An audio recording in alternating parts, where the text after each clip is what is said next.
evolutionary process going on, but mankind won't be destroyed. The fact that you and I are working here today is evidence of that.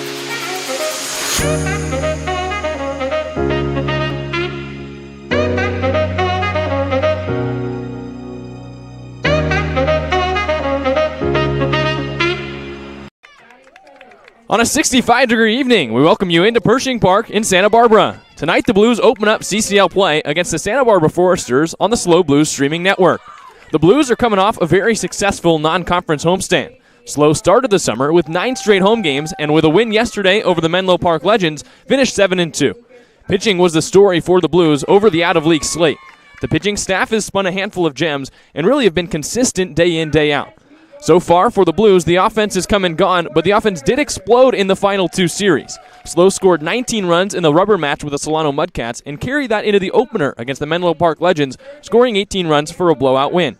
Yesterday, in the final game of the homestand, the score was tighter, but a big 3-run double from Jacob Ruley in the 6th inning propelled the Blues to a 6-4 victory. The bullpen closed things out and sent the Blues fans home happy. Now on the road for the first time, Dean Traynor hands the ball to Lucas Alanese to start CCL play. While the Blues have seen a lot this summer, their opponent tonight is just getting started. The Foresters are starting their season tonight, a season they hope will bring another national championship back to Santa Barbara. Last year, the Foresters shipped out to Wichita, Kansas, and three-peated as NBC World Series champions. Now, with a brand new roster and a clean slate, the Foresters look to get back to the national stage in 2023. To get there, though, they've got to go through the Blues in the CCL South. There is no love lost between these cross-state rivals. The competition is always fierce between SLO and Santa Barbara. These two squads split the season series 3-3 in 2021, but the Foresters owned the summer last year, taking 5 of 7 from the Blues. It's a brand new year for baseball here in 2023, and we've got Game 1 of the rivalry coming up. Can the Blues spoil opening day for the Foresters, or will Santa Barbara pick up where they left off in 2022? We're about to find out with the first pitch on the way on the SLO Blues streaming network. We're going to step away, and we'll be right back here with the national anthem and first pitch.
evolutionary process going on, but mankind won't be destroyed. The fact that you and I are working here today is evidence of that.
It's time for baseball here in Santa Barbara as the Blues prepare to take on the Foresters in Game 1 of CCL play here in the summer of 2023. Here's how the Blues line things up in their first road game of the summer. It's Nin Burns, who's back in center field but still in the leadoff spot. Jacob Ruley, who was the hero yesterday with his 3 RBI double, plays second base and bats second. Jariah Lewis, who went 3 for 4 with a home run in his Blues debut, hits third and plays left field. Trevor Schmidt is back in the lineup as a designated hitter. He bats fourth. Corbin Ibarra is back in right field. He hits in the 5 spot, the right-handed right fielder from Tulane. Cody Darcy is at third base for the first time this summer from Arkansas State. He bats 6th. Jake Bold catching his 3rd game in the last 3 days from Princeton. He hits 7th. Zach Tollerman is at first from Cuesta College. He bats 8th. And it's J.P. Acosta, the shortstop, heading to Long Beach State, who is in the 9th spot. For the Foresters on the mound, it's Sam Garwell, the 6'4", 206-pound left-hand pitcher, a 5.69 ERA in 49 innings pitched this last year at Northwestern. As you see him warming up here right now, here's how the Foresters line things up on defense. For Santa Barbara, it's Bellew, the left fielder. Walsh is in center. Pace is in right. On the right side of the infield, it's Garza Gongora and Horvat. And on the left side, it's Black and Patterson. And in the squat is Nate Voss, the catcher from Michigan. It's the Blues and the Foresters. Game 1 of the 7 games these teams will play against each other. Game 1 on the road slate for the Blues, and Game 1 of the 35-game CCL slate here for the Blues in 2023. The Blues are 7-2 after the 9-game homestand, but now they start the league season. They start their road slate in a game against their rivals, the Santa Barbara Foresters. Due up for the Blues in the first, Burns, Ruley, and Lewis. Just one day after the Blues won it last night against the Menlo Park Legends by a score of 6-4. The pitching was on point, the offense was clutch, and the Blues came away with their 7th non-league victory. That's more than they had all of last summer. They've been excellent so far here in 2023.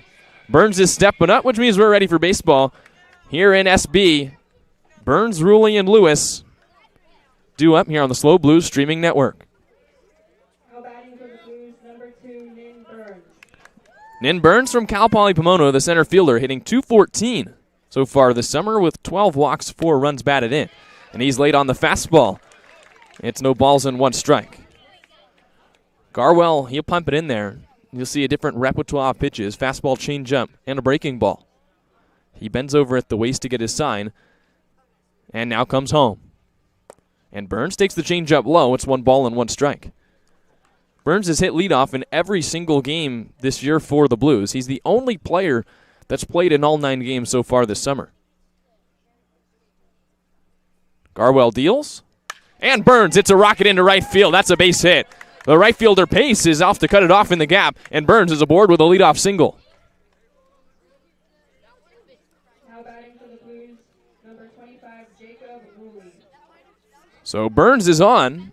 And now Ruley comes to the plate, and the Blues have their first league hit of the summer, and that's exactly what you want from your leadoff man. Burns has been great at getting on, and when he's on, he's a threat. 7 stolen bases to lead the team. He gets his leadoff first as Garwell bends over, face buried in his black glove. He now comes set, looks at first, kicks and deals. And Ruley takes the fastball high. It's no balls and 1 strike. Garwell, big, tall left-hander, pitching at the D1 level. You're going to see a lot of lively arms from the Foresters and from all the teams in the CCL now that the league slate has started. He comes home, and Ruley takes that fastball for strike 2. Ruley hitting .300 with 6 hits this summer for the Blues. 4 of them have been for extra bases, 3 doubles and a triple, and he's got 5 runs batted in, including the game-winning double yesterday that knocked in 3 runs. 0-2. And he takes that one for a strike. The first pitch was a ball, but was not made clear here in Santa Barbara. As the count now 1 ball and 2 strikes. Really got a battle with 2. Garwell comes home. And Ruley pops it up. That's out of play down the first base side. Still 1 ball and 2 strikes. Ruley, who hit north of .300 in his first season with Cal State Bakersfield just last year. Hit 4 home runs with a .304 average and 15 runs batted in. Behind in the count 1-2. As Garwell looks to first and picks over there, and Burns is back in standing. Ruley, the environmental resource management major at CSU Bakersfield, transferred there from Allen Hancock College. 1-2. And Ruley strikes out swinging. Chased the high heat, and he's down on strikes for the first down here in the first inning. Garwell has the velocity. There's no question about that. He pumped the fastball right by Ruley there. And now with one out, here's Jariah Lewis. Lewis had a debut to remember yesterday. His first 3 at-bats, he had 3 extra base hits, including the Blues' first home run of the summer in the 6th inning. He scored 3 runs for the Blues as that pickoff throw is to first and Burns is back. Lewis scored 3 runs, had 1 run batted in. Responsible for a lot of the offense yesterday for the Blues and their 6-4 win. Another pick to first, and again, Burns doesn't have to dive. He's back in standing. A single and a strikeout. That's how we've gotten here so far. And Jariah Lewis taking his first at-bat against a lefty this summer for the Blues. Garwell steps off. He wants another sign. White pinstripe uniforms for the Foresters with the blue hats, white script F across the front. Here's the 0-0, and Lewis takes the fastball too high. It's no balls and 1 strike. The Blues are donning the gray pants on the road for the first time this season. It's the navy blue jerseys with the grayish silver numbers and lettering, and the gray pants with the navy stirrup socks. Another pick to first. This time Burns has to dive, but he's still safe. He's in Garwell's head. He must have read the scouting report. Burns can run. 20 of 20, a perfect stolen base record this season at Cal Poly Pomona. Garwell comes home, and Lewis is behind the fastball. It's 1 ball and 1 strike. Lewis played for the NCAA tournament San Jose State Spartans this past season, had a .210 batting average across 38 games played, 21 hits in 100 at-bats. 1-1. And Lewis is behind again. He swings through the fastball.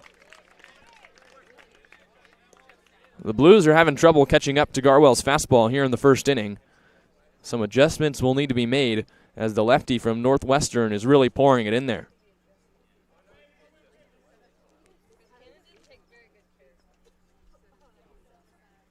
The 1-2 offering. Burns is on the move, and Lewis hits it to first base on 1 hop for the first baseman, Garza Gongora. He tags the bag as Burns moves up a base, but there's 2 outs.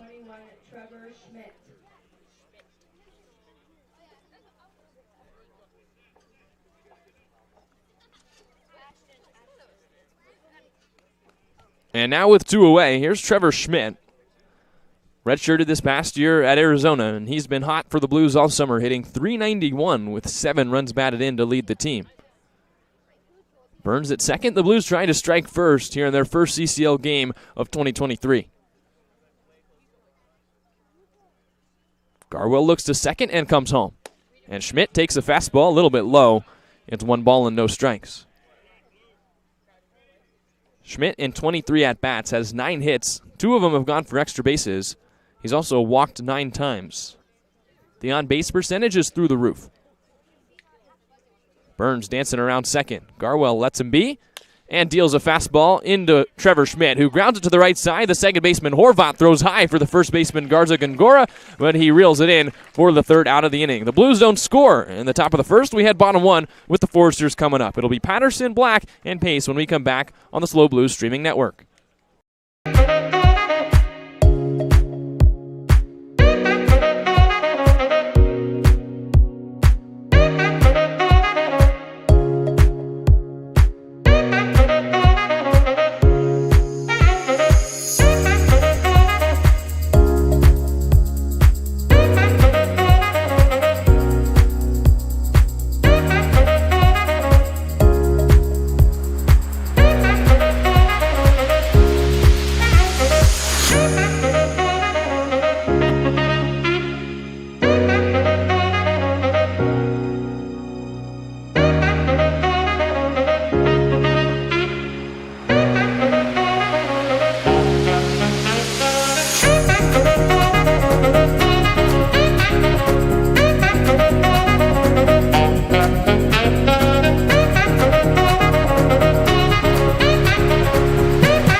back on the SLO Blues streaming network. Here's how the Foresters line it up. It's Patterson, the third baseman, who hits leadoff. Ryan Black plays shortstop, hits second. Pace, the right fielder, in the 3-hole. Rogers cleans it up and DHs. Rocco Garza-Gongora, the first baseman, hits fifth. Voss hits sixth. Bellew, the left fielder from Texas, hits seventh. PK Walsh, the center fielder from Santa Barbara Community College, is in there in the 8th spot, and Horvat hits 9th. There's a strike from Lucas Alanese, and it is no balls and 1 strike to count here in the bottom of the first inning. Alanese quickly in the windup, deals a fastball, grounded to short. Acosta knocks it down, sliding to his left. He throws long to first. It is not in time as Daniel Patterson slides in safe with a leadoff single. Acosta made a real nice effort for that one at short, but it bounced off his glove, and there was not enough time to get Patterson on the throw. And another leadoff hit. Burns led it off in the top of the first for the Blues with a single, and here is Patterson getting things started for the Foresters.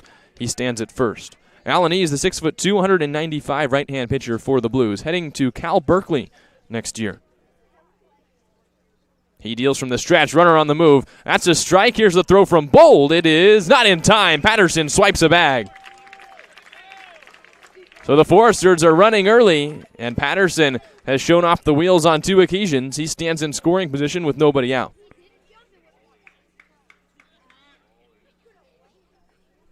Nice throw from Bold, but not in time to get the speedy Patterson, the third baseman from Westmont College. The batter is Ryan Black from UT Arlington. A 1, and he grounds it into the hole at second base. That's through into right field. Ibarra is coming up throwing. It is cut off by Tollerman, scoops by, and Bold cuts it off. The Foresters have scored in the first 2 batters.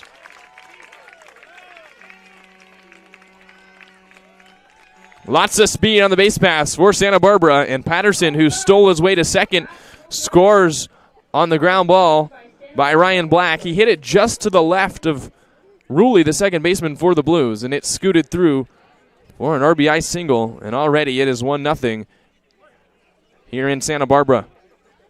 The batter now, Greg Pace, the right fielder from the University of Michigan, as Alanese picks to first, but not in time to get Black.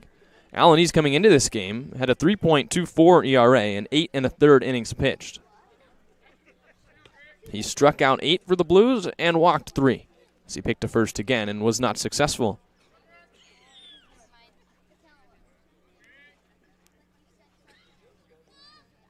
Alanese from the stretch, first base side of the rubber.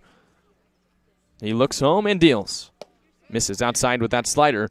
It's 1 ball and no strikes. The slider is the go-to pitch for Alanese. He was telling us last week if he's got to get an out, needs 1 pitch to get a strikeout in a big situation, he's going to the slider. And the 1-0 misses a little bit high as well. 2 balls and no strikes on Greg Pace from Michigan. Pace, 6', 395-pound sophomore who grew up in Detroit. Alanese is 2-0 with the runner on the move. It's a fastball for a strike. Throw down from Bold. They got him. That's a strike and a beautiful throw from Bold, who guns down the second runner trying to take second, and there's 1 away.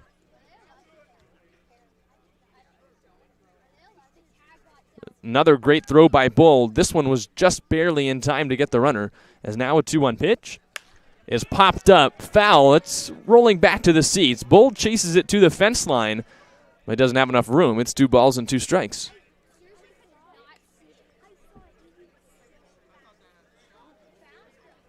So Alanese gets a little help from his catcher, and now there's 1 away, and back in the windup, he tries to gun down Pace. Into his windup. Here's the pitch. That's the slider. It's a little bit low. 3 balls and 2 strikes.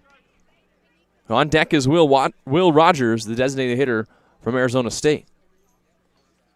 Alanese works quickly. He deals, and he misses outside. A 1-out walk, and there's another runner aboard. The Foresters have already scored here in the first. Patterson, the leadoff hitter, singled, stole second, and then scored on the RBI single from Ryan Black, who found a hole on the right side of the infield. The first 3 hitters have all reached here against Alanese as the Blues are opening up CCL play in Santa Barbara. Here's Will Rogers, the right-handed DH, as Alanese comes home from the stretch. That's chopped towards short. Acosta ranges towards the hole, and it's into left field. Lewis comes up with it. The throw to third base is cut off by Acosta, who backspicks to first. It's not in time. Runners at the corners with one out. Just another ground ball that got through the infield. And aggressive base running again from Santa Barbara. They sent Black to third, and Lewis's throw was cut off by Acosta, who tried to make the relay throw to first to backpick the trail runner Pace. But he was unsuccessful, and another runner in scoring position as Rocco Garza Gongora comes up with Santa Barbara already on top 1-0. Third hit of the inning. And all four of the first four hitters have reached base. Garza Gongora taps it to second. This could be a double play. Rulli underhand flips to second for one. To first, not in time. Rocco Garza Gongora beats it out by just a step. The Foresters score another run as the Blues get their second out. It's 2-0. So Rogers was forced out at second, and the Blues were almost able to turn a double play. The throw from Acosta got there just a step late as the left-hand hitting first baseman got out of the box quick. Nate Voss, the catcher from Michigan, up now, and he takes that fastball upstairs. It's 1 and no strikes. The Foresters are attacking early against Alaniz, who loves to throw a lot of strikes.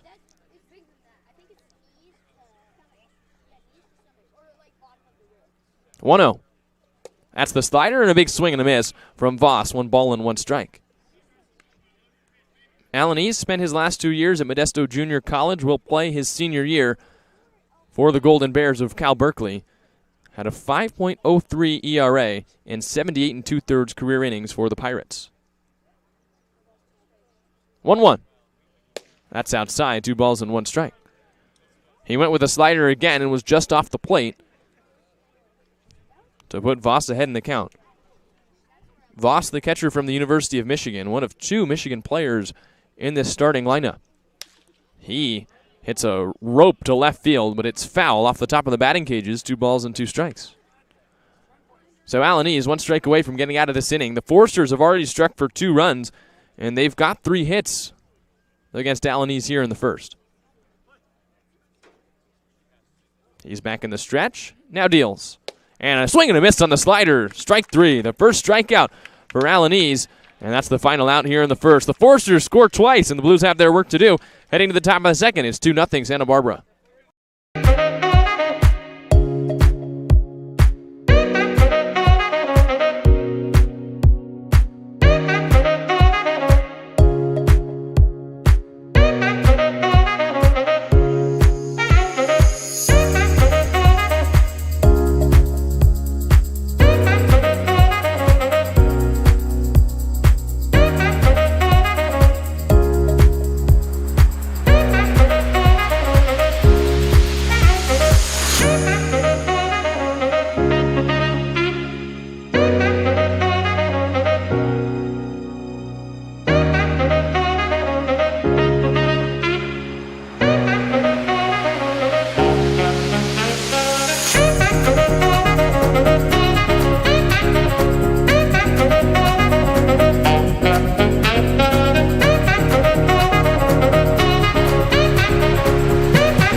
Topside at 2 here at Pershing Park, and the Blues are coming back up.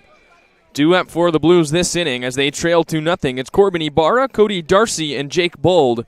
Ibarra, the right fielder from Tulane, due to lead things off. The Foresters scored 2 runs on 3 hits in the first inning against Lucas Alaniz. None of them hit particularly hard, but they found holes through the infield and got the Foresters on the board with aggressive base running. The first pitch to Ibarra is a fastball too high. It's 1 and no strikes. Ibarra hitting .308 so far for the Blues, with 4 runs batted in. In the rubber match against the Mudcats, he went 3 for 4 at his first 3 hits. And he takes another fastball too high. It's 2 and no strikes. Sam Garwell has the high-velocity fastball, and worked around the leadoff single from Nin Burns back in the top of the first. 2-0. And Ibarra swings and misses. He's tardy as well. It's 2 balls and 1 strike.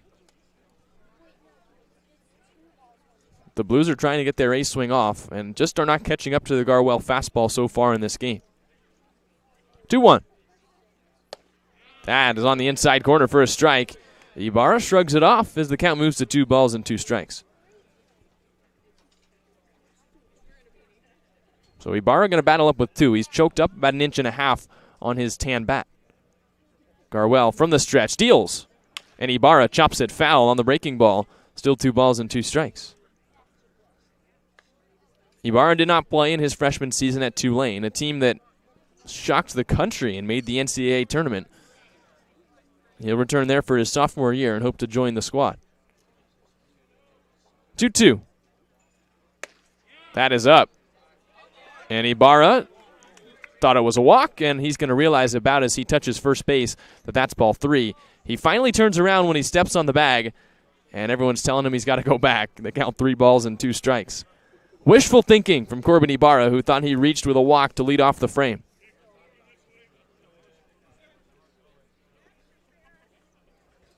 So the umpire tells Corbin that it's a 3-2 count. He restraps the elbow guard, and we're ready here in Santa Barbara for the payoff pitch. Garwell, face buried in his black glove, stares in, now has his sign. He comes set, kicks and fires. And Ibarra, inside out to the line drive, foul down the first base line. It hits off a tree that is bending over the first base dugout. So anything over there that hits the tree is going to be out of play. But I've never seen a tree here at the collegiate level that is over the field. That could cause some problems. 3-2. And Ibarra strikes out swinging. Couldn't catch up to the fastball, and that's the first out here in the second. And I talked with Blues players before the game about the state of the field here at Pershing Park. They were less than impressed, as talked with Nin Burns, who plays center field for the Blues, Jason Hansen, who was taking outfield fly balls before the game, just how long the grass is, and there are potholes for the big sewer and sprinkler boxes out in the outfield. Oh well. Cody Darcy takes a changeup high. It's 1 ball and no strikes. Darcy hitting .222. He's got 2 doubles, 3 runs batted in his short time with the Blues. Here's the 1-0. And that's in there for a strike. It's 1 ball and 1 strike on the fastball in the outside corner. The infield dirt, Blues infielders were saying, is actually really nice. It is slightly dense, so it doesn't take huge hops. But it was the outfield, some of the potholes down the right field line that the Blues were less than impressed with. As that changeup is in the zone at the top part of it, and it's 1 ball and 2 strikes.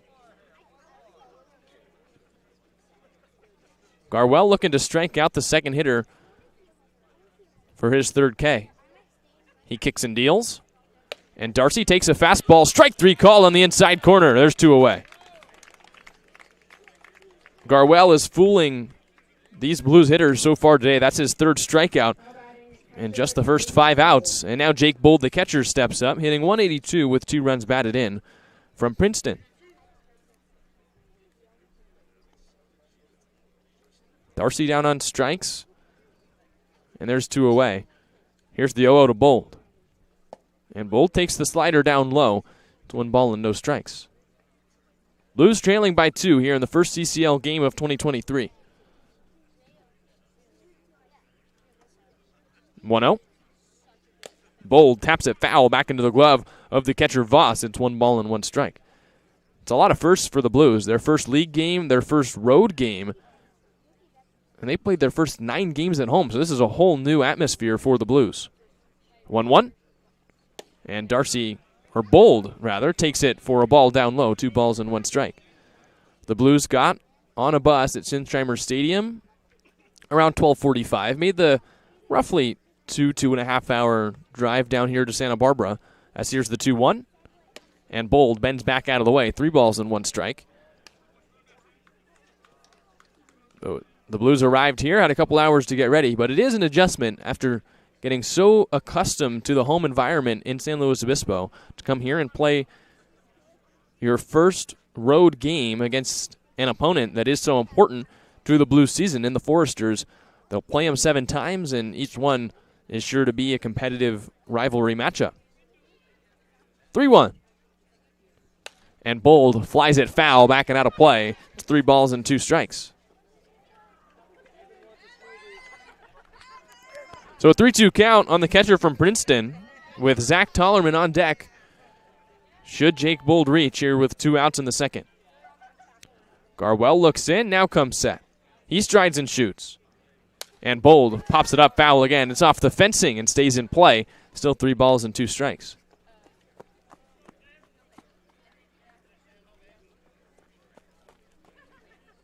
Blues trying to answer back, down 2. Here at Pershing Park. Looking for a 2-out base runner. Another payoff pitch. And Bold takes it high. That's a walk. As Bold takes first base, there's a runner at first with 2 away, and up comes Zach Tollerman. So a real nice at-bat from Bold. Got into a 3-ball count, fought off some hard fastballs at the top of the zone. And now he reaches base with a walk. And the Blues with a tying run at the plate. Zach Tollerman from Cuesta College, hitting 143 so far this summer, but he has walked 12 times. Runner goes. Tollerman takes high. The throw down to second is not in time. Wide of the shortstop Black. And Jake Bold swipes a bag and puts himself in scoring position.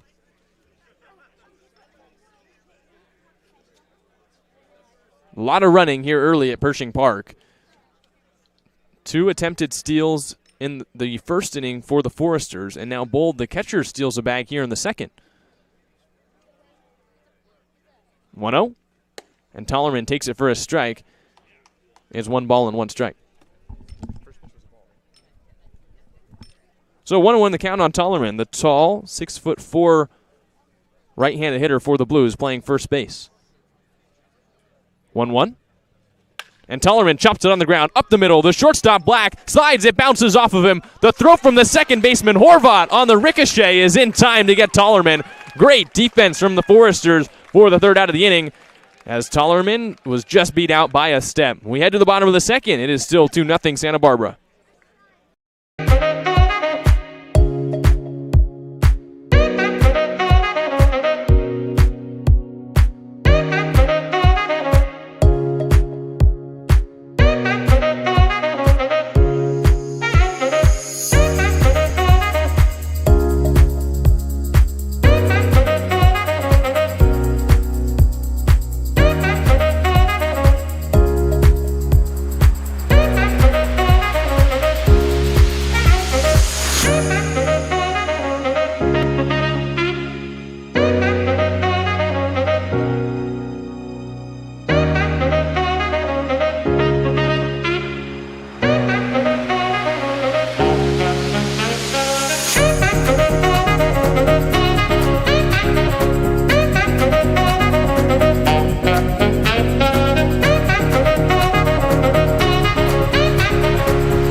Home half of the second here down the coast in Santa Barbara. It's 2-0 Foresters on the SLO Blues streaming network as Lucas Alanese back out, and he'll see 7, 8, 9 here in the Foresters order. Max Bellew, P.K. Walsh, and Gianni Horvat coming up.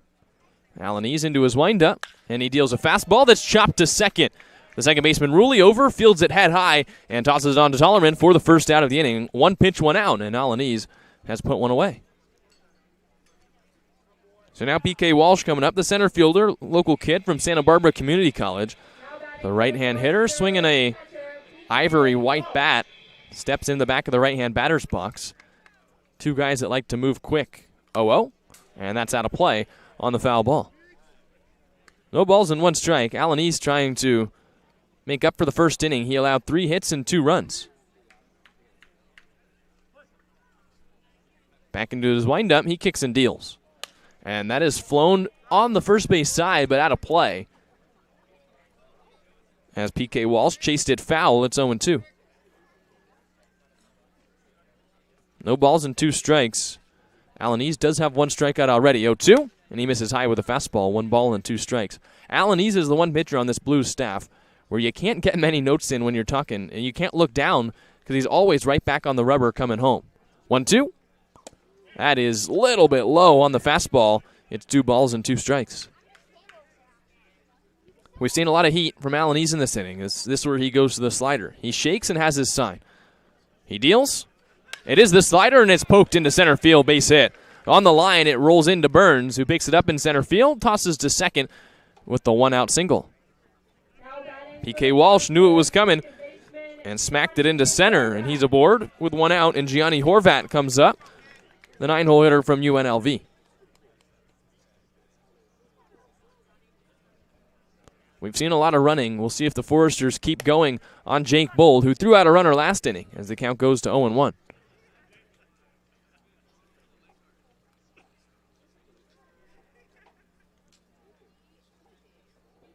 Alanese toes the rubber, strides and shoots.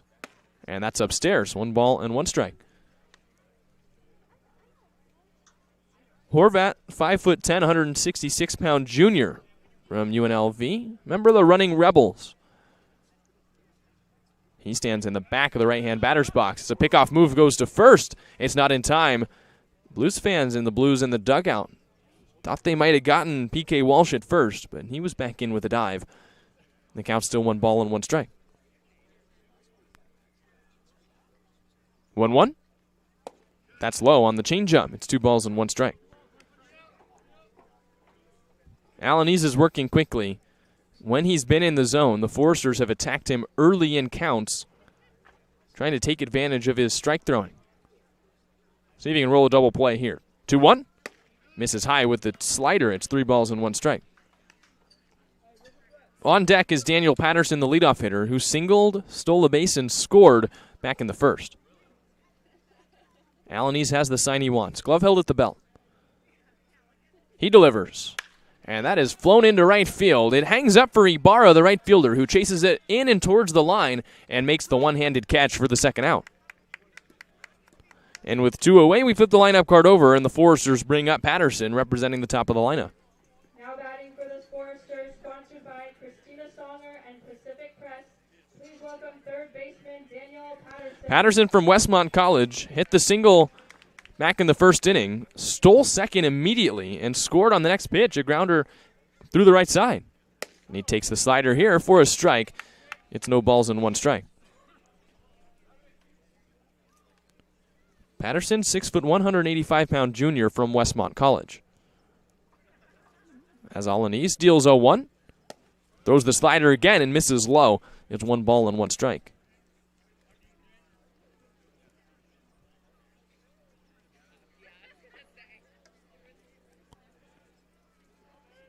One. Popped up down the third base line, hooking foul and out of play. And that one heads to the batting cages as well. 1 ball and 2 strikes. Alanese a strike away from a clean inning here in the second, trying to get the Blues back up to answer back after the Foresters scored 2 in the first. Alanese picks to first and throws it a little bit wide as Tollerman has to come off the bag to keep it in front. And P.K. Walsh is back in safe. We'll see if Walsh goes from second or from first with 2 strikes and 2 outs. Alanese picks again, and it's not in time. Blues have won 4 straight heading into the start of CCL play. Looking to make it 5 here in the first game against the Foresters. Runner goes, and a ground ball into the hole at short. Acosta fields it on the backhand. Long throw on 1 hop. It's not in time. Patterson beats it out. And he's got as much speed as anyone here in Santa Barbara. He's aboard for the 2nd time with a 2-out single. That's the second one of those that Patterson has reached on. He just hits it into the hole a little bit past Acosta at short, and he's got enough speed to beat anything out. And now A little bit of a rally building up for the Foresters. 2 runners on, 2 outs, with Santa Barbara already leading up 2. Ryan Black, the shortstop, takes a strike on the outside corner with the fastball. It's no balls and 1 strike. Black singled through the right side his first time and came up with an RBI.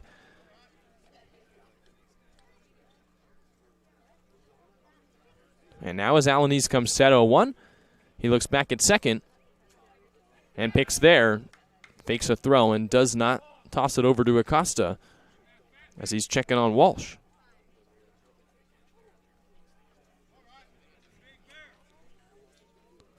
Alanese down the hill. And Ryan Black takes it outside. It's 1 ball and 1 strike. Alanese trying to pick his way through this dangerous Foresters lineup, as Santa Barbara already leads by 2. He comes down Broadway, and Black nubs it into the hole at shortstop. Acosta ranges on the backhand. It bounces off his pink glove. Into left field it goes. Lewis comes up with it. Another run around. Runners at the corners. It's 3-0. Another one of those little weak ground balls into the hole on the infield, and the Blues can't make the play. Acosta was playing up the middle to hold on PK Walsh, the runner at second, and just couldn't catch up with that ground ball, and another run comes in to score for Santa Barbara. 2 straight singles, and they're still threatening with a 3-hole hitter, Greg Pace, coming up. Now it's Patterson at third with all his speed, and Ryan Black, who just singled at first. Alanese delivers, and Pace hits a liner on 1 hop to short. Acosta has this one, throws over to Rulli, the second baseman, for the 3rd out of the inning. Another run for the Foresters. It's 3-0 as we head to the top of the 3rd.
The Blues are down by 3 here in the top of the 3rd, and they bring up 9-1-2 in the order, starting with J.P. Acosta, the brand-new shortstop who played his first game for the Blues yesterday. Went 0 for 4, struck out twice, but gets a second shot at the shortstop position for Dean Traynor. He's the 9-hole hitter. Then it's back to the top of the order in Burns and Rulli for the Blues, who are trailing by 3. The first pitch, and Acosta takes a fastball for a strike. It's no balls and 1 strike. Garwell still pounding it in there, and he's stymied the Blues through 2 innings here in Santa Barbara. Faced just 8 hitters through the first 2 frames. 0-1. And Acosta hits it off the end of the bat towards second. It bounces high for Horvath, the second baseman. He throws on the run in time to get Acosta 1 out. Nice play by the second baseman, Horvath, who had to deal with a tricky hop and made a throw on the run as he was running in towards the pitcher's mound, but was able to make the solid throw to get Acosta, and there's 1 out.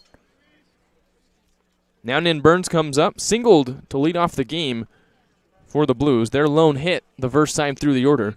He was eventually stranded at second.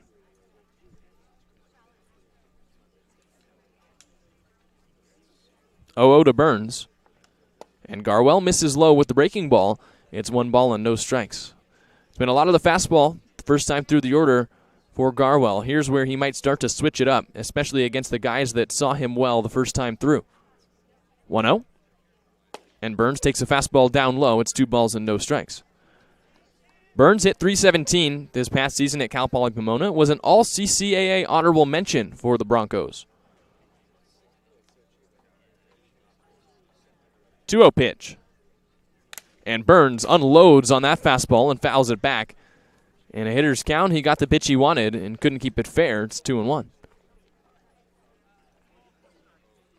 Burns had some pop to go along with his speed. 5 home runs, 20 for 20 on stolen bases. And he's already swiped 7 bags for the Blues this summer. 2-1.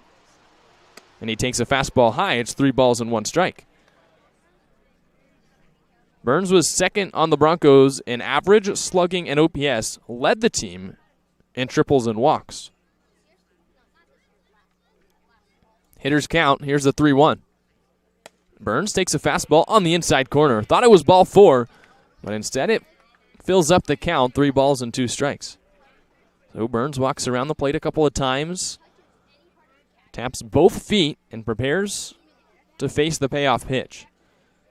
He's right back in the box as Garwell bends over on the mound. Payoff on the way. And Burns pops it up. Foul on the first base side, and that's heading out of play. Still 3 balls and 2 strikes.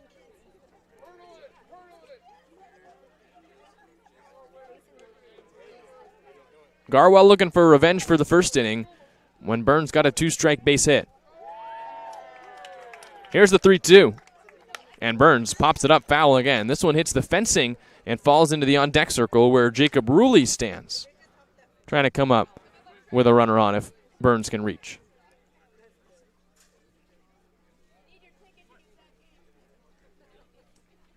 Garwell looking for his sign. Now he has it. Burns readying up. Here's another 3-2.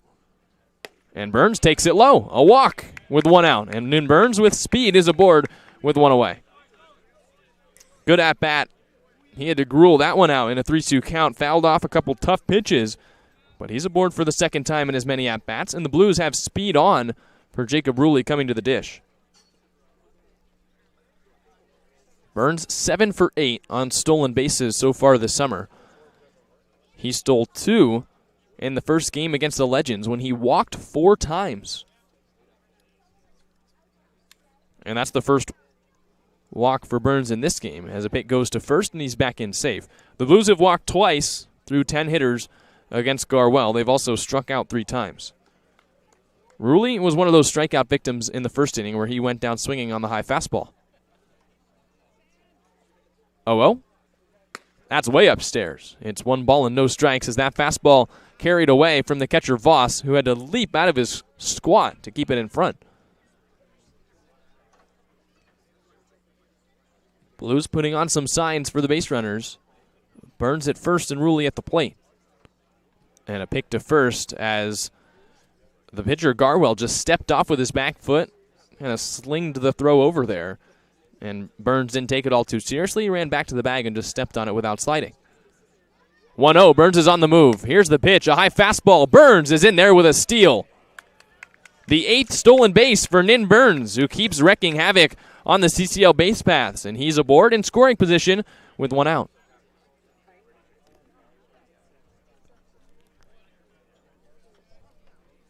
And the pitch was a ball as well. 2 balls and no strikes on Jacob Ruley, who hit a 3 RBI double yesterday, trying to come through and put the Blues on the board for the first time today. With some of the best speed in the California Collegiate League at second. 2-0 pitch. And Ruley tags it back to the screen on a line drive. It's 2 balls and 1 strike. Ruley 5 runs batted in just 4 games played for the Blues. He's got at least 1 hit in every game that he has played so far since joining San Luis Obispo this summer. 2-1. That's the breaking ball up high. It bounces off the glove of the catcher Voss, but Burns was already heading back to the second base bag. So he's got to stay put there as the count moves to 3 balls and 1 strike. The lights are on here at Pershing Park in Santa Barbara, the Blues' first road game of the season, and the start of CCL League play, the 30th season in the history of the California Collegiate League.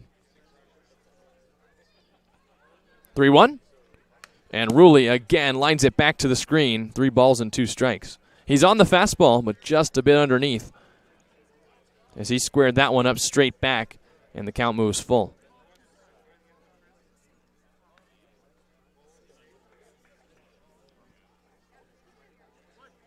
Another 3-2 count for a Blues hitter. They're running up the pitch count on Garwell here in the top of the third.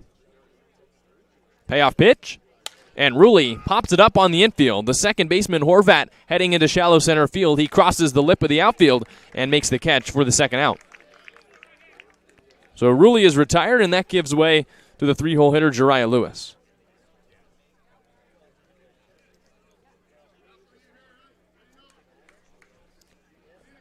Lewis hit a soft ground ball to first base and was retired there back in the first inning.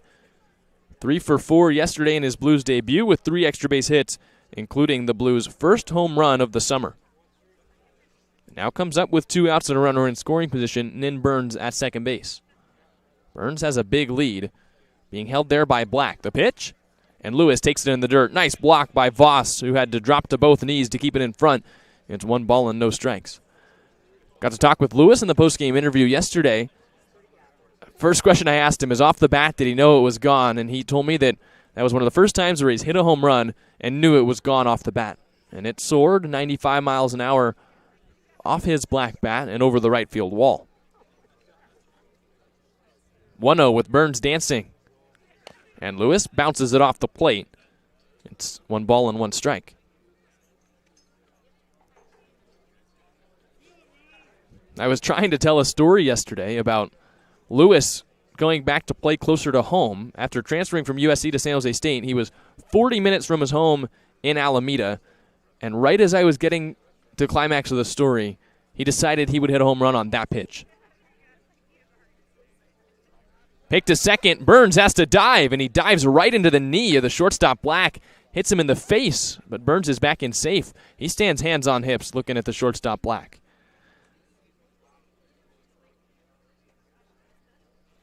But Burns is back up. He gets another lead. And Garwell stares in at Jariah Lewis. 1 ball, 1 strike. Here's the pitch. That's inside as Lewis has to jump rope back out of the way. 2 balls and 1 strike. But Lewis, playing closer to home, enjoyed a good season for the Spartans, who made the NCAA tournament. And now playing for the Blues. And his teammate from SJSU, Matt Spear, the catcher, showed up today as well. So he gets to relive at least a part of the season with his teammate for the Spartans here with the Blues. 2-1. And Lewis lines it on a 1 hop to the first baseman, Garza Gongora. He slides to try and get Lewis at first, and Lewis beats it out. Garza Gongora tried to take it himself on the nifty snag at first, but Lewis beat it out, and there's runners at the corners with 2 outs. A solid defensive effort from the first baseman for the Foresters. I thought that ball was destined for right field before Garza Gongora was able to snare it with his mitt. And the pitcher, Garwell, is now getting an earful out on the mound. He wasn't over to cover first base, which meant Garza Gongora had to try and take it himself. And Lewis was able to beat it out. And now the pitching coach, Rick Hubbard, is out to talk with Garwell. He doesn't look happy. With the lefty at the plate, if there's a ground ball to the right side, you're supposed to go over and cover first base. And Garwell, who maybe thought that one was going into right field as well, wasn't there to field a throw, and Garza Gongora wasn't able to beat Lewis to the bag. So now another lefty comes up for the Blues, and Trevor Schmidt representing the tying run here in the third as the Blues are trying to get on the board.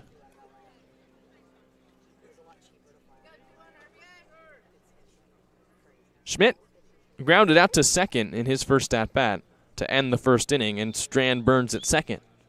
He gets a little redemption chance here in the third to bring in the Blues' first run of the CCL season.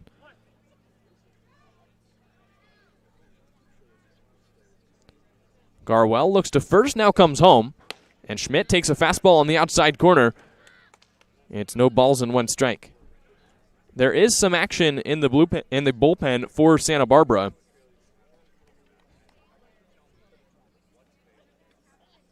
as they're trying to see if Garwell can finish this inning.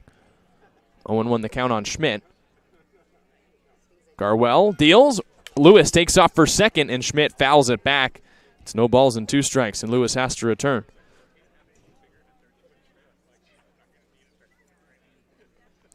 It's Josh Heineman, the right-hand pitcher from the University of Arkansas, who is in the pen for Santa Barbara. As the righty warms up, the lefty Garwell has 2 strikes on Schmidt. He deals, and Schmidt strikes out swinging. Garwell finishes the inning with a K, and we're through 2.5 here at Pershing Park. It's still 3-0 Foresters.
The Blues have put runners on, but they haven't scored through their first 3 offensive innings here in Santa Barbara, and now the Foresters come back up to the plate against Lucas Alanese in the 3rd inning. The Foresters have scored in both offensive frames so far, 2 in the first, 1 in the second, and they've had runners galore against the right-hander for the Blues, who's back up in his windup and deals to Will Rogers and misses high with a fastball.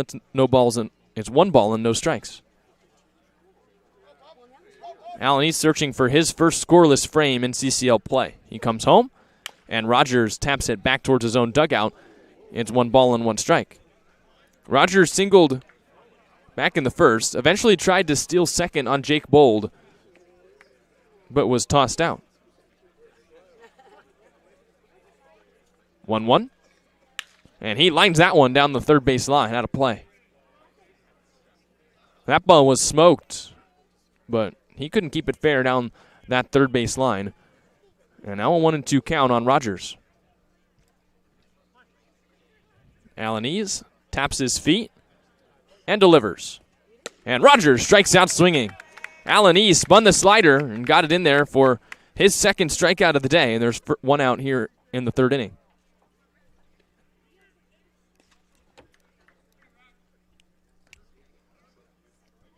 So with the batter put away, Rocco Garza-Gongora steps up. He grounded into a fielder's choice in the first. In that first inning, the first 4 hitters all reached versus Alanese. The outs he got were the throwdown from Bold, the fielder's choice on Garza-Gongora, and the strikeout of Voss. As he deals a strike in here, it's 0-1. Back into the windup, here's the pitch. And the curveball, or the changeup, is outside, 1 ball and 1 strike. Opening day for the Foresters here at Pershing Park. The Blues trying to spoil the season opener, but are behind 3-0. And Garza-Gongora takes that one low. It's 2 balls and 1 strike. Garza-Gongora, the first baseman, left-handed hitter from the University of Oklahoma. 6 foot, 275-pound sophomore. 2-1. He takes that one outside as well. 3 balls and 1 strike. Garza-Gongora hails from Laredo, Texas. Going to play for the rival school out in Texas at Oklahoma. 3-1. He grounds that one to second. Rulli is over on the lip of the outfield. He throws high. Tellerman has to hop a little, but he comes down for the second out. So Garza-Gongora and a hitter's count rolled it over to the right side, and it's a quick 2 outs for Lucas Alanese here in the 3rd.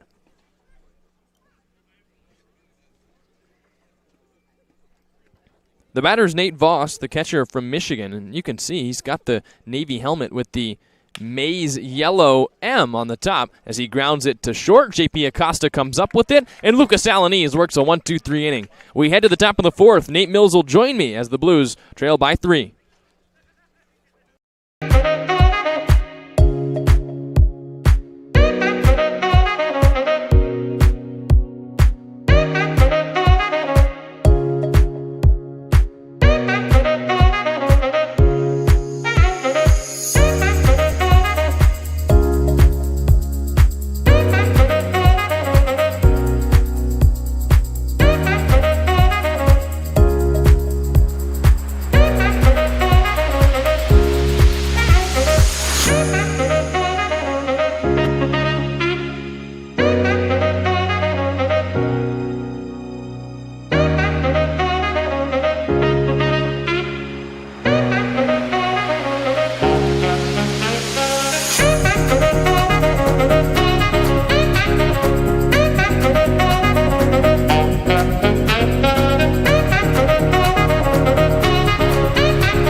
But mankind won't be destroyed. The fact that you and I are working here today is evidence of that.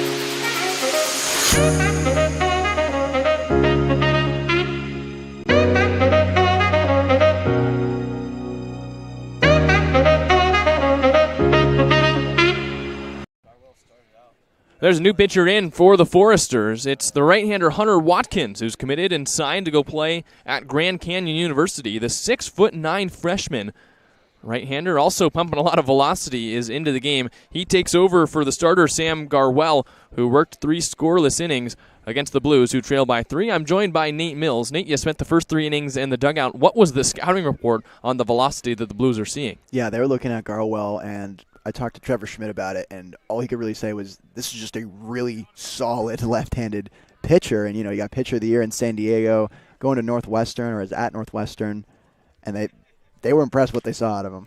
Ibarra flies it foul on the first base line. It's out of play. No balls and 1 strike. Ibarra, his first time up, struck out. Garwell struck out 4 across the first 3 innings, and now the Blues look at a new arm. It's the right-hander Watkins, who works from the windup, standing tall on the hill. With a 3-0 lead, he kicks and deals. And Ibarra chops the curveball to third. The third baseman Patterson has it on the high hop, throws high to first, but Garza Gongora strides and reaches it for the out. There's 1 away. Yeah, that's a big old frame firing in there at Watkins.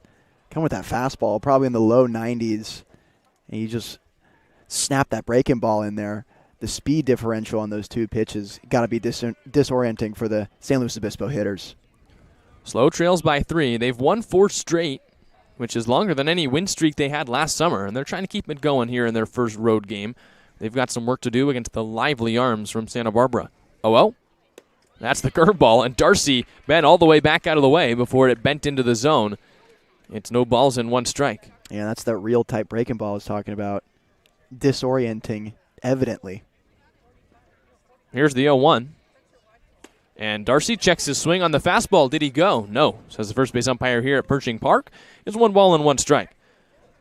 Darcy also struck out his first time to the dish. The current third baseman for the Blues from Arkansas State, hitting just above 200 so far this summer. He swings at the 1-1 and can't catch up. It's 2 balls and 1 strike.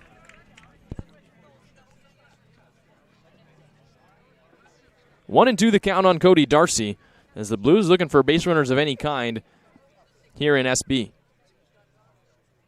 1-2. Darcy flies it into center field. The center fielder Walsh broke back initially, but now calls everyone off and catches it in shallow center field for the second out.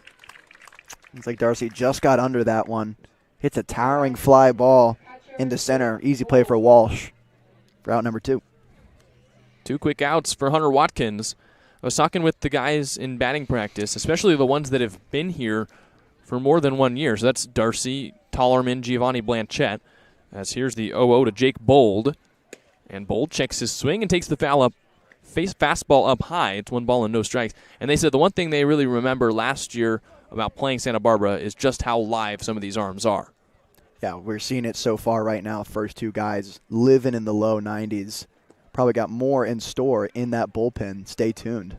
2 balls, no strikes after that curveball was in the dirt. Bold walked his first time up before Zach Tollerman grounded out. That was a great at-bat by Bold, too. It's a good battle. 2-0. He takes that fastball in there for a strike. Huge pump and velocity from the tall right-hander. It's 2-1. Yeah, easily the highest velo SLO has seen all summer. Be interested to see how they adjust here. Here's the 2-1 to the Princeton catcher. It's a fastball that's low on the inside corner. 3 balls and 1 strike. Didn't miss by much, though. It's a good pitch. Bold got into a 3-ball count his first time up. Had to battle some tough fastballs, foul him away before drawing the walk. Here's the 3-1. And Bold laces it up the middle, base hit. Black, the shortstop, lunged for it but couldn't reach it. And Walsh, the center fielder, picks it up, tosses it into second. And Jake Bold is aboard with a hit. Yeah, another good quality at bat from Jake Bold. Produces a solid base hit. And there's that bomb bat I was talking about last game. It doesn't break. It does not. Although, I don't know if you could tell, but on that Ruley pop-out, it sounded like it did. And it can be confusing sometimes. Well, you told me it was not possible for it to break. It did not break, so. Zach Dollarman to the dish, grounded out his last time up in interesting fashion as he prepares for the 0-0. Here it comes. It's in the dirt, 1 ball and no strikes. He hit the ground ball to shortstop. It was going up the middle. It hit off of Black, ricocheted to the second baseman, Gianni Horvat, and he threw out Tollerman. So it's 6-4-3, but it's not a double play. And that ended the second inning. 1 ball, no strike count here on Tollerman with Bold at first. The pitch? That's in the dirt as well. 2 balls and no strikes. What I didn't know about Jake Bold is he's got some wheels. Stole a bag after his walk. Yeah, I was sort of noticing that in some of the games prior, and I was talking with him in the dugout as well, and he was figuring out the move of Garwal early on. He figured out the timing on his move, the 1 Mississippi, 2 Mississippi pick. He had 2 different pickoff moves. There's a pickoff move to first, and this time Bold is back in safe. The Blues trying to get on the board here at Pershing Park. It's 3-0 Foresters in the first CCL game of the year on a day where now all CCL teams are active in the 30th season in the California Collegiate League. 2-0, and Tollerman takes a fastball at the bottom of the zone for a strike. It's 2 balls and 1 strike.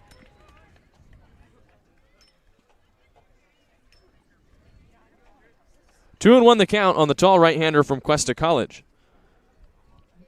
If Tollerman can reach, J.P. Acosta stands on deck. Another pick to first. This one's thrown in the dirt, and it bounces away from the first baseman, Garza Gongora.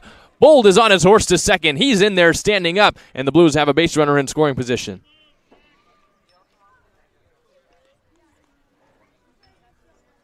Yeah, now would be a good time to come through here for San Luis Obispo. Just tack on 1 at least. Get on the board somehow. Got to prevent that goose egg.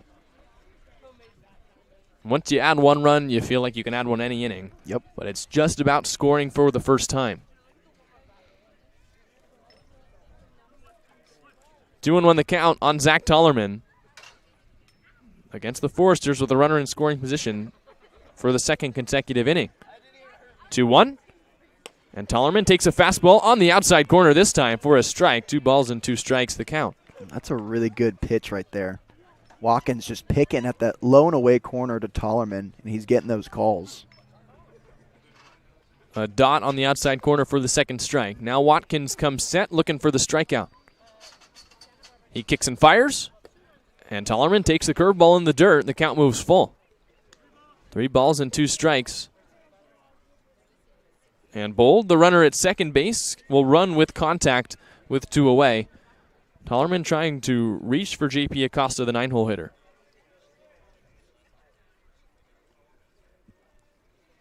Watkins from the stretch. Comes set, looks at second. Now strides and shoots. And Tollerman takes a fastball, strike 3 called. A looking K on the outside corner ends the fourth. And we head to the bottom of the fourth inning. It is still 3-0 Santa Barbara.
I don't deny there's some strange evolutionary process going on, but mankind won't be destroyed. The fact that you and I are working here today is evidence of that. Bottom of the fourth here in Santa Barbara. It is still 3-0 Foresters on the SLO Blues streaming network. And Lucas Alanis, who worked a 1-2-3 frame last inning, is back out on the hill facing the bottom third of the Forester order. It's Bellew, Walsh, and Horvat due up here in the bottom of the fourth. Back into his windup, and he deals a fastball for a strike. It's 0-1. What have you seen when Alanis has come back into the dugout after these innings, Nate? Alanis has been really even keel coming back in. He's got a really steady head. As that's grounded into right field, base hit. Ibarra comes up with it towards the line, and Max Bellew is aboard with a leadoff single. Seeing even right there, I think Alanis is mostly focused on getting right back to work. He works quickly. He's got the tapping feet. He likes momentum. And that mindset kind of continues when he goes back into the dugout. Wasn't too hard on himself. He's very competitive. Wants to get back out there more than anything. Every single hit has been a ground ball through the hole. It's just what happens when you pitch to contact sometimes. As he deals a slider in there for a strike, it's 0-1. The batter is P.K. Walsh, who singled and scored the lone run that the Foresters scored back in the second. 2 in the first, 1 in the second. That's how they've generated this 3-0 lead. Alanis delivers. It's the slider. It bounces off the plate, but Walsh swings and misses. It's 0-2. And now he has a walk and talk with himself as he's behind in the count. Yeah, Alanis is saying thank you on that one. I don't think he was trying to skip it on the plate there, but he gets a swing out of it. 0-2. High fastball, and Bold has to leap to keep it in front. 1 ball and 2 strikes. Could tell Alanis was just trying to fire that one in there as hard as he could. Maybe setting up something soft down low. Yeah, probably. Maybe the same thing as the pitch before. 1-2. It's a slider in the dirt, and it's past Bold back to the backstop. The count moves to 2-2, and the runner Bellew moves to second base. He stands in scoring position with no outs.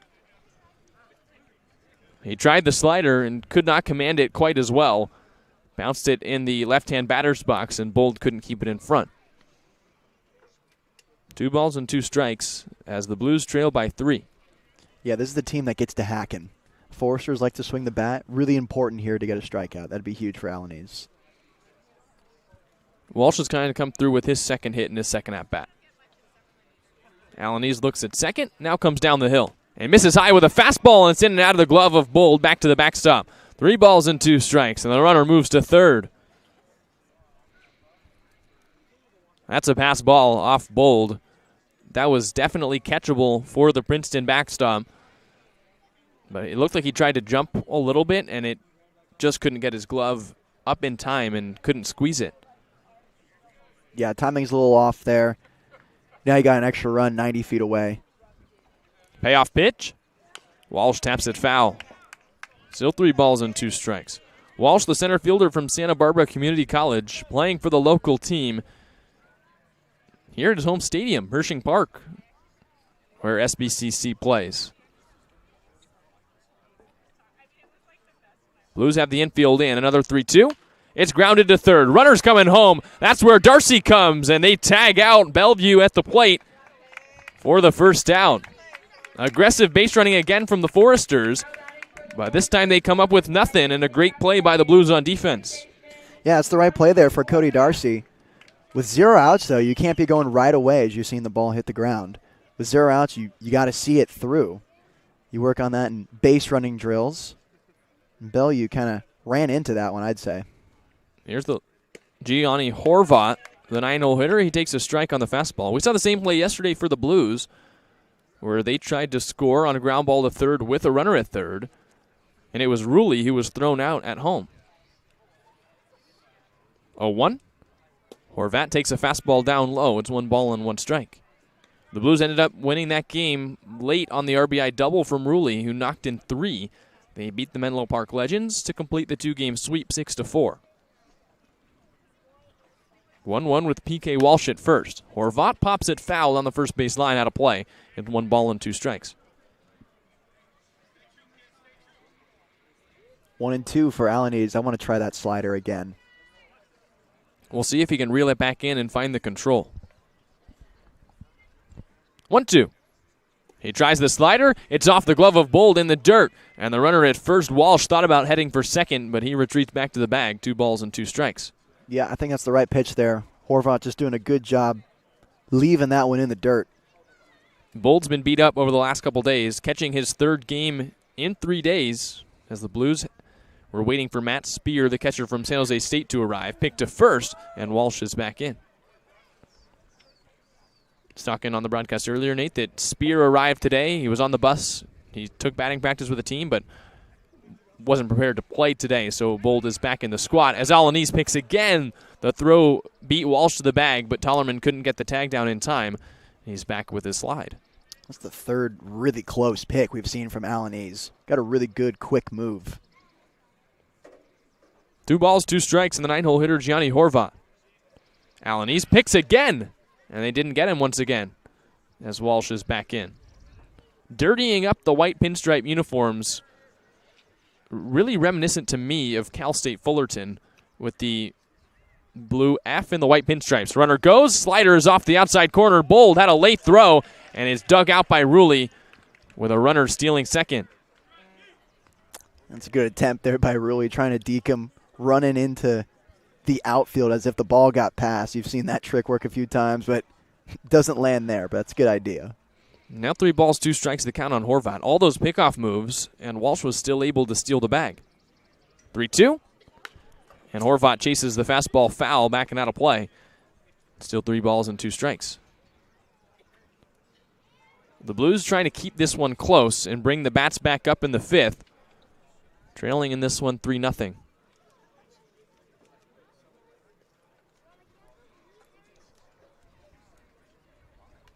Horvat battling Alanese. 3 balls, 2 strikes, 1 out. The runner at second is PK Walsh. He just stole that bag. 3-2. And Horvat pops it up back and out of play again. Still 3-2. You're seeing another quality at bat being strung together by Santa Barbara. This time it's Horvat fouling balls away and staying alive in a 3-2 count with the runner in scoring position. Another 3-2. And Horvat lines it into left field, base hit. The runner at second, Walsh, had to retreat back to the bag. He's into third as Lewis throws to second. It's runners at the corners with 1 out for the Foresters. Yeah, good AB. Not fantastic contact, but it does the job. Gets over the head of J.P. Acosta. Moves Walsh over to third base. Runners now at the corner. And you got the leadoff hitter, Patterson, strolling up. That's really the first line drive hit for the Foresters today. Patterson has hit 2 ground balls to shortstop and beat them both out in the hole. He pops this one up down the third base line, foul. Lewis chasing it towards the line out and left, but it's off the top of the batting cages for the Foresters, 0-1. Patterson has 1 stolen base as well. He scored the first run back in the first inning as the Foresters were on the board after just 2 hitters.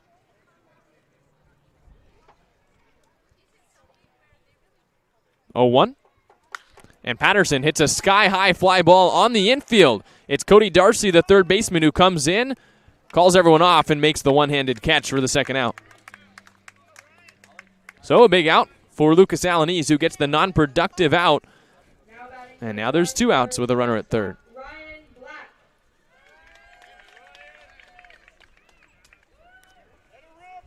Love the communication on the Blues infield there. Darcy, the leader, taking charge at third base. Told everyone I got it, and now here's Ryan Black, the shortstop. He takes the fastball low. It's 1 ball and no strikes. Yeah, Darcy really good at that right away. We've seen this before. Ball hit immediately straight up in the air. He knows he's got it. He's calling it. Black has singled both times at the plate. Runner goes from first. The pitch is low, and Bold doesn't make a throw. As Giovanni Horvat is into second base, now 2 runners in scoring position in a 2-0 count.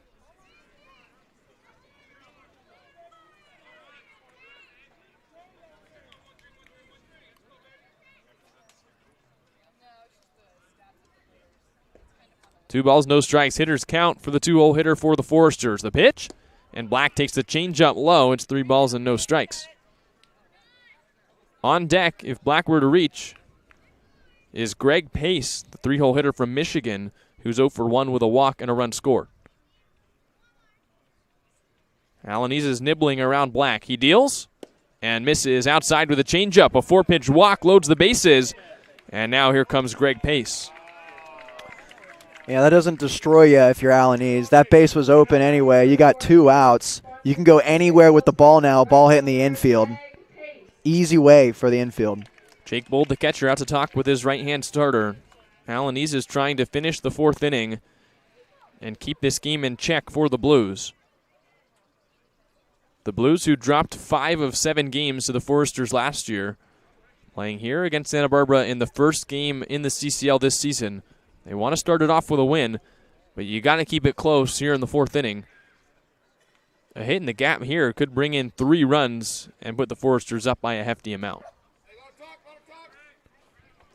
Pace, the right fielder from Michigan, as we mentioned, walked and scored back in the first and grounded out to shortstop to end the 2nd inning.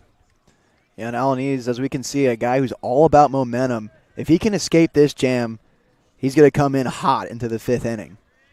Trying to translate defense to offense as well and get the bats going for the Blues.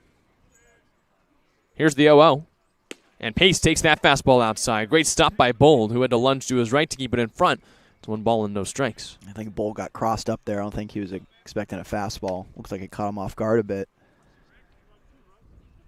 Bold checking with the umpire to see how many outs there are. There's 2. I think it's confirmation as well. Santa Barbara, the official scorers here today at Pershing Park. 1 ball and no strikes on the dangerous right-hand hitter from Michigan. The pitch, and Pace takes a fastball in there for strike 1. That just shows you Alanese in a nutshell. He still got that confidence. He attacks with that fastball. Staring into the 6', 395 Michigan Wolverine. 1-1. Pace takes the slider low, 2 balls and 1 strike. What you can't do here is walk in a run. No. And you have the cleanup hitter on deck, Will Rogers, the Arizona State Sun Devil, who's 1 for 2. 2 balls and 1 strike on Pace. Alanese comes home, and Pace takes the fastball low, 3 balls and 1 strike. So now you're in a dangerous spot if you're Alanese. You have to come into the zone to the 3-hole hitter in this vaunted Foresters lineup with the bases loaded and 2 outs.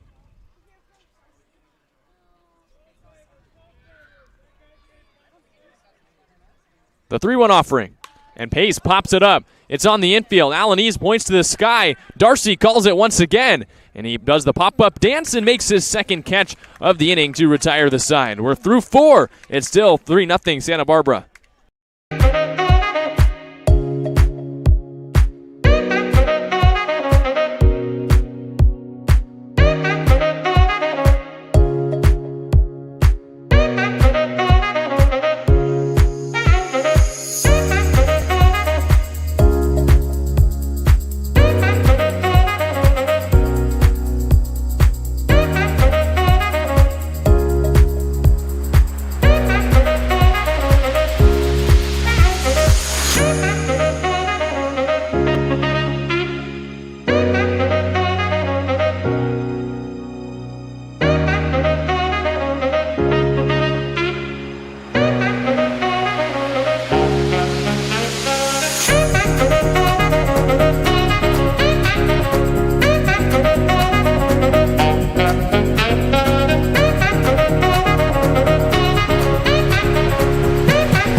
won't be destroyed. The fact that you and I are working here today is evidence of that.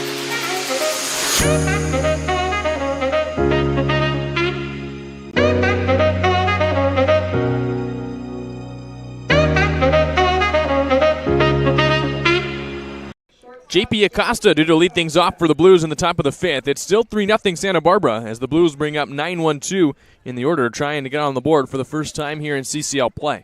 Hunter Watkins still out, and he deals. And Acosta takes a breaking ball for a strike. It's no balls and one strike.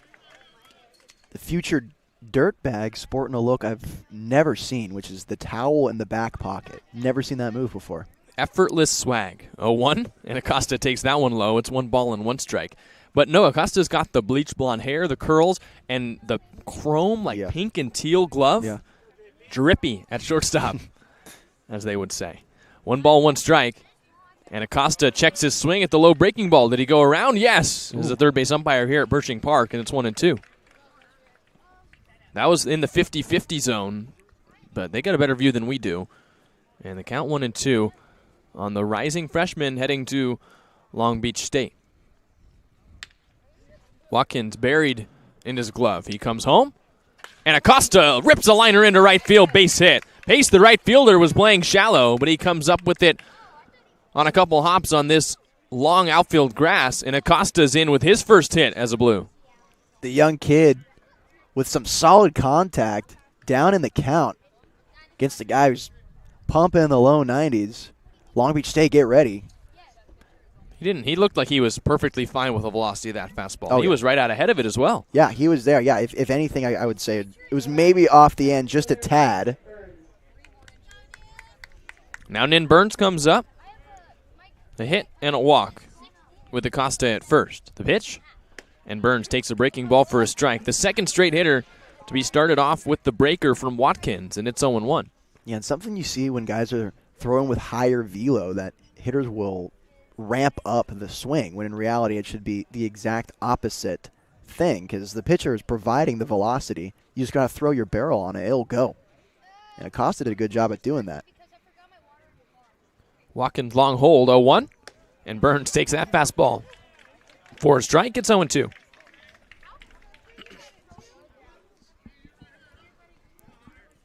Signs being put on by the Blues, with Acosta running at first after he led off the inning with his first single in a Blues uniform. Watkins shakes, now has the sign he wants. Comes set on the first base side of the rubber and deals. And Burns flies it foul, still no balls and two strikes. It's so hard when a guy has a fastball, he can throw that fast, and a breaking ball that's so slow, but he can also command it. Right, yeah, it's not only slow, but it moves a lot as well. And that fastball is, I would say, relatively flat. Not only are you getting a speed differential, but a movement differential as well. Pick to first, and Acosta dives back in, dirtying up the Blues Road unis. I know these are some of your favorites, Nate, with the navy and the gray. Yeah, it's a good look, especially with the gray pants, the gray lettering. Solid. 0-2 the count on Burns. Another pick, and Acosta doesn't even need a dive this time. He's back in safe. Burns tied for the team lead with, actually now he's ahead of Zach Tollerman because Tollerman hasn't walked his day. Nin Burns ahead with 13 walks this summer. He's behind in the count 1-2, and he chops it to second with the runner on the move. The throw goes to first. It beats Burns, but it moves Acosta into scoring position with one out. Good 90 by Burns. Gets out, though. Improvising there, throwing the bat on the ball. Little hit and run action, it looked like, for the Blues. Yeah. And they're trying to just get runs in any way possible. And now you put a runner in scoring position for your 2 and 3 hitters. Ruley at the dish and Lewis on deck. Yeah, and this is definitely a situation where you want to trade an out for a base. Top part of the order here. Ruley's 0 for 2 with a strikeout. And the catcher Voss is heading out to talk to his right-hander.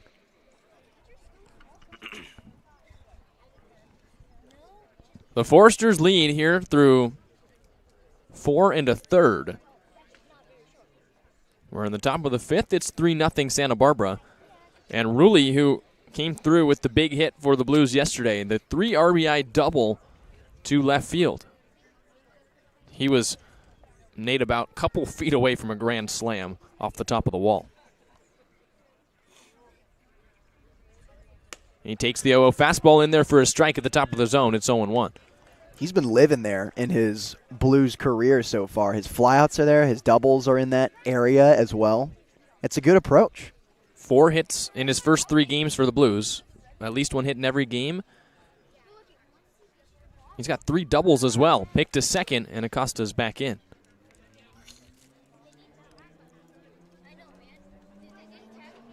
Has at least 1 hit in every game he's played for the Blues, but still looking for his first today. He's 0 for 2. 0-1 the count with Acosta the runner at second base.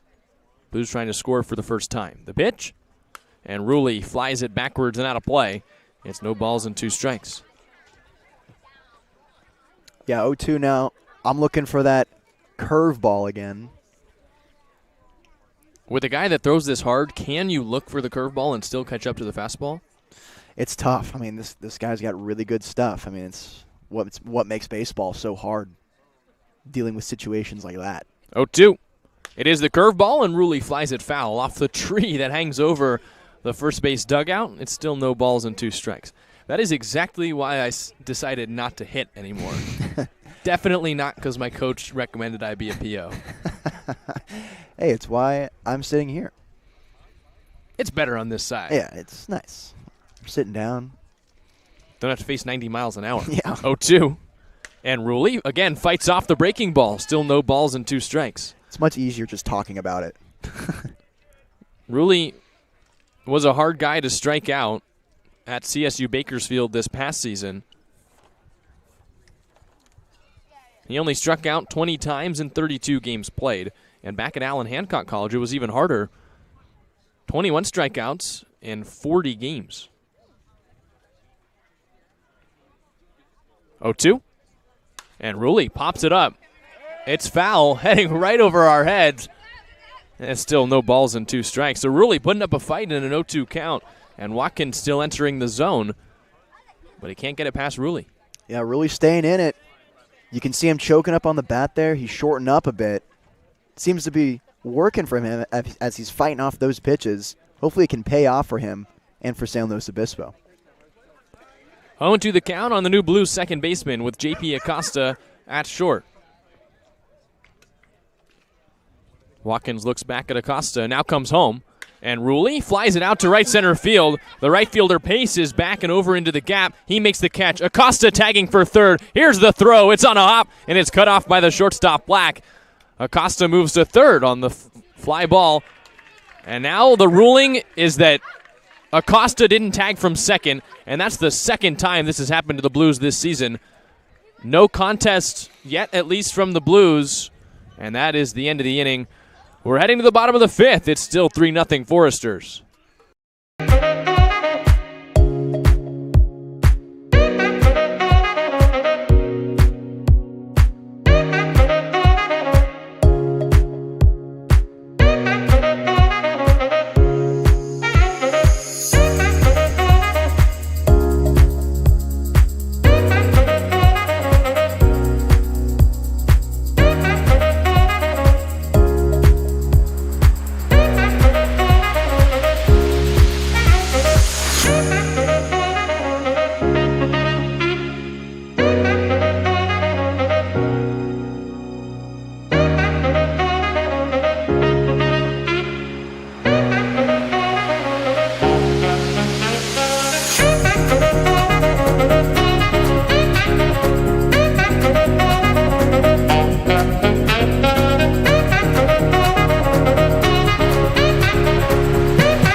Will Rogers, the designated hitter, due up to start things off in the bottom of the 5th as Alan Ease working his 5th inning. Deals.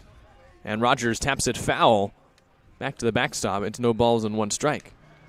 Rogers is 1 for 2. He singled back in the first. Alany's right back at it. Some question marks heading back into the dugout in the last half inning, but Alany's got right back to work. Well, he dealt that fastball behind Rogers, the designated hitter. So the count moves to 1 ball and 1 strike. Rogers from Arizona State stands 6'1", 210 pounds for the junior. 1-1. He pops it up on the infield again. Tollerman calls off Ruley, and the first baseman for the Blues catches it with 2 hands for the first out. Going fastball behind the back, and then a pretty good slider to create some soft contact and a blooper right to Tollerman for out number 1. I think it was completely strategy to go behind the back of Rogers. Yeah. That's just a setup pitch. They're teaching that drive line now, actually. I think so. Rocco Garza-Gongora, the first baseman from Oklahoma, is 0 for 2. He steps up and takes a fastball for a strike. It's 0-1. So it was a lot of ground balls and singles to start for the Foresters, and now Alany's forcing a lot of pop-ups on the infield. 0-1. And that one's back to the backstop as well. That one's a setup pitch too, or just a little outside? Just a bit outside, yeah. Just want to get those out of the way, I think, in those at-bats. It seems he'll get that wild one and then dial it in. 1-1. That's at the bottom of the zone and a little bit low. 2 balls and 1 strike. From what we've seen from Alany's, the 5th inning is really the make-or-break inning where he works with so much energy and works so quick that eventually he runs out of it. And I think the command is normally the first thing to go. Ground ball to Darcy on 2 hops. He throws across the diamond in time to get the out. There's 2 away.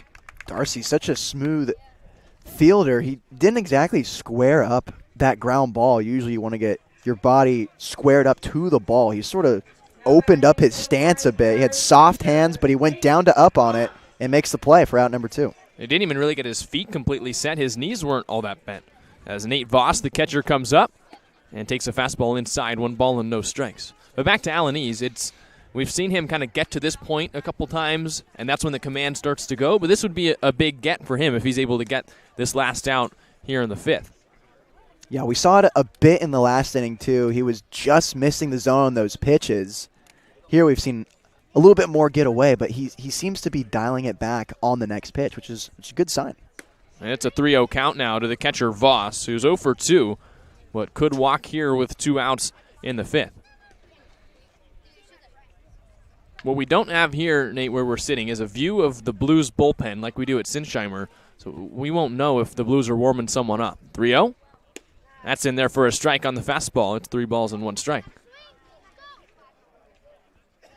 And we got the tree, the chain link fence working. 3-1. Voss flies it foul. Took a good hack, but couldn't keep it fair. 3 balls and 2 strikes. Ooh, and Voss taking a stroll on that one. He knows that's a pitch he can hammer there. And he's hitting reset after that one. 3 balls, 2 strikes, 2 outs. The pitch, and Voss takes it off the hand. A hit by pitch with 2 outs, and there's a runner aboard for the Foresters. Yeah, that came in there hot. Right on the wrist, looked like it got Voss.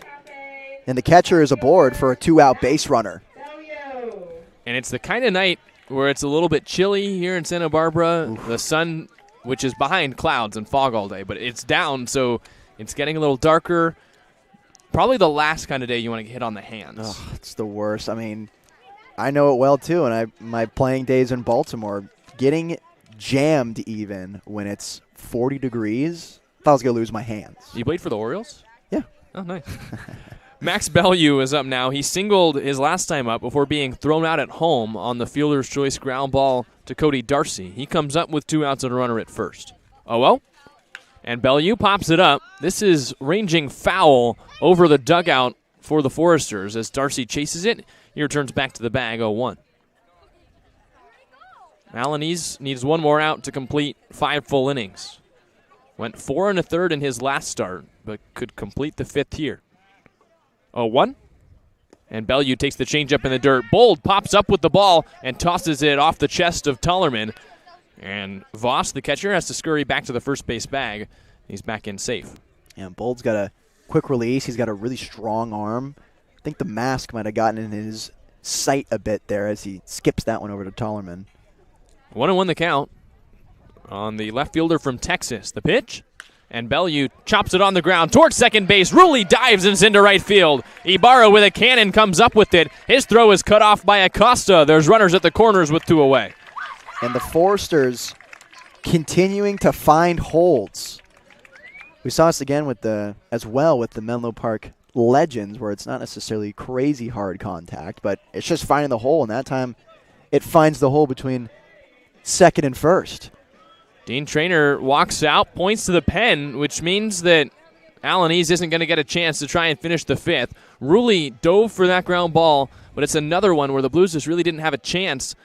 It was just hit in the perfect spot. A righty is coming in to take over for Alaniz. With runners at the corners and 2 away, we'll take a step away here on the SLO Blues streaming network.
evolutionary process going on, but mankind won't be destroyed. The fact that you and I are working here today is evidence of that.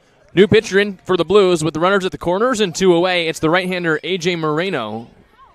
Nate, what can you tell me about the Cal Poly Pomona Bronco? Yeah, he's a Bronco entering his 4th year as a junior at Cal Poly Pomona. He's a vet guy, got some experience. He'll challenge you with that fastball. He likes that slider. He'll go to it a lot. Doesn't work as quickly as Alaniz. A little slower, quicker delivery, but definitely a solid guy coming out of the pen. Someone we've seen a lot in a Blues uniform. Someone Dean Traynor trusts a lot, especially in a situation where you got a runner at third. Your runner's at the corners and 2 outs. He tossed 2 2/3 innings of relief against the Mudcats on Saturday. That was the meat game of that series. Gave up 1 hit, a walk, no runs, and struck out 4. So of the 8 outs that he got, 4 of them were via the K, and a strikeout would be big here as P.K. Walsh comes up. He's 1 for 2 with a run scored and a stolen base as the Foresters look to add on to their lead, already up by 3. Yeah, strikeout obviously ideal here, but if you get a ball up in the middle infield, they can just flip it right to second. Walsh fights it off out of play down the first base side. It's no balls and 1 strike. Walsh singled and scored in the second, hit into a fielder's choice back in the 4th. 0-1 the count. Blues trying to keep it close. Long hold the pitch.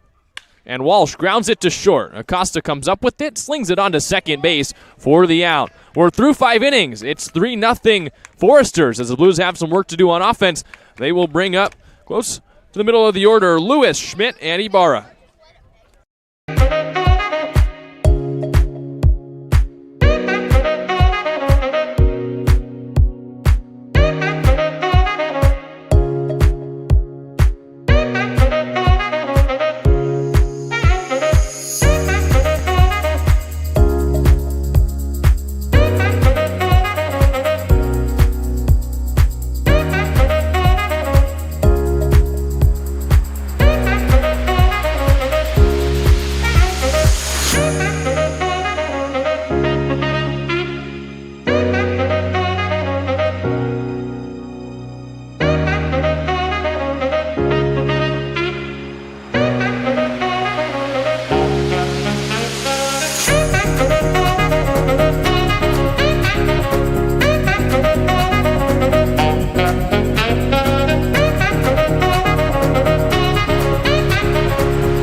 fact that you and I are working here today is evidence of that.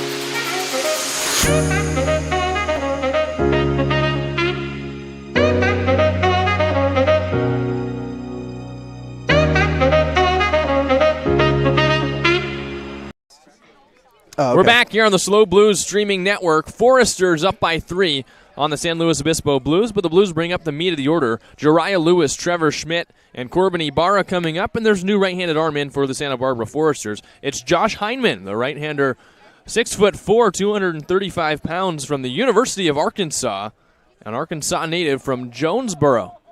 And the right-hander deals his final warm-up pitch. The throw goes down to second, and the Blues have some work to do on offense. Nate, what's the first piece of the attack that you think they need to work through? Attack the fastball. Don't try to do too much with it. We're seeing more of the same here with Heineman as we've seen all day with the Foresters pitching, and that's a hard, flat fastball with a very good breaking ball, slurve, curve, slider, what have you. It's important that the Blues can hunt that fastball for a strike, serve it out into the outfield for a base hit, and get something going. Continue to swipe bags as well. Lewis is 1 for 2, and he swings at that fastball. Didn't try to do too much with it. It was just out of the zone, so it's no balls and 1 strike. Lewis had the single in the third, grounded out to the first baseman Garza Gongora in the first. As Heineman comes home, and Lewis bends back out of the way of that fastball that's in there on the inside corner, 0-2. Lewis, the great debut yesterday, trying to back it up here in Game 2 and get on base to start a potential rally for the Blues in the 6th. The Blues need it to avoid being shut out here at Pershing Park. 0-2, and Lewis scratches it foul, backing out of play. Still no balls and 2 strikes. And Heidemann with a quick release. Really snappy wrist and elbow. It's tough to see, especially under the lights. Could explain Lewis taking a cut at that fastball for the first pitch out of the zone. But he'll battle here. The fog rolling in a little bit here in Santa Barbara. We feel the mist almost at Pershing Park. 0-2, and Lewis takes it off the foot. He gets up quick. He's going to take his 90 as he takes his ankle guard off. It's a gift for the Blues in an 0-2 count. Slider hits Lewis on the back left foot. He'll make his way over to first, and that's huge. He can be a base swiper as well. Absolutely. It's a gift for the Blues, but don't tell Jariah Lewis that because he's the one that had to take the pain on the back foot. It looks to be okay, though, as he's aboard for the second time. And now Trevor Schmidt comes up looking for redemption for his last at-bat. He struck out with a runner at third. Lewis takes off. Here's a fastball high, and Lewis is into second base with a dive. He swipes it. There's one of those keys I was talking about. They've accomplished one so far with that stolen bag, and Schmidt's a hitter at 1-up in this situation. You got a runner at second base. He's definitely a candidate to trade places with Lewis. Schmidt has come up with a runner in scoring position in both of his at-bats, and both times he's left them stranded. Lewis dances off the back at second. Here's the 1-0. And Schmidt has to moonwalk back out of the way of that one. It's 2 balls and no strikes. So Lewis with his first stolen base of the summer, showing off the speed, and clearly the hit by pitch didn't deter his back foot. Heineman looks in at Schmidt in a 2-0 count. Lewis dances off the bag at second. Heineman kicks and fires. And Schmidt takes a fastball in the outside corner for a strike. It's 2-1. Yeah, 2-0. That's the pitch I'm talking about, that flat fastball. Outer half. We've seen Schmidt work on going the other way. He can hammer it the other way. That's when you got to take a cut at. Team leader in runs batted in, trying to notch another and get the Blues on the board. Long hold, the 2-1. It's a high fastball, and Schmidt swings right through it. 2 balls and 2 strikes. I see he knew he had to swing at that, tried to make up for it, swinging at that fastball up in the zone. But now the count gets even. Schmidt was destroying balls in batting practice, deep and out to right field. He's trying to hit that high fastball, hasn't wrestled it in yet. 2-2, and he swings and misses. Another strikeout for Schmidt, and there's one away. Yeah, and Hyman stays right there. Same pitch as before. Gets Schmidt to chase again for out number 1. And it's tough for a guy that comes up. He just hasn't had a non-stressful situation at the plate. Coming up, a lot being asked of him in the cleanup spot for the Blues. And he strikes out for the second straight time. And now it's Corbin Ibarra stepping up. 0 for 2 with a strikeout of his own back in the second. Hyman waits for his sign. Red glove held at his Forester blue belt. The pitch, and Ibarra takes a fastball low. It's 1 ball and no strikes. Could have been a strike on the outside corner. Another dart from Hyman, who's not missing by much when he misses, but it's a 1 ball and no strike count. Here's the 1-0. Lewis takes off for third. The pitch outside for a strike. The throw down, and not in time. Lewis swipes another. Voss with a quick release throw. Thought it was going to get Lewis for a second there. Slides in safely, though. It's a good head first slide as well, though. Lewis says, Nin Burns, watch me. I can steal 2, and he's got two steals here in this inning, and he set himself up in a big spot. Now the Blues can score with a hit or maybe a sac fly, potentially a ground ball up the middle. 1-1 to Ibarra, and Ibarra hits an inside-out fly ball down the first base line, out of play. Yeah, and that's what makes that stolen base extra important. Scoring as possible in all those mentioned scenarios. Lewis stands at third after 2 steals, and Corbin Ibarra trying to bring him in. Hyman a clear strikeout spot with 1 out and a run standing 90 feet away. 1-2. Ibarra lines it down the first base line, a foot foul. He was on his horse trying to get to extra bases as he left the box, but it was just past that first base line and out of play.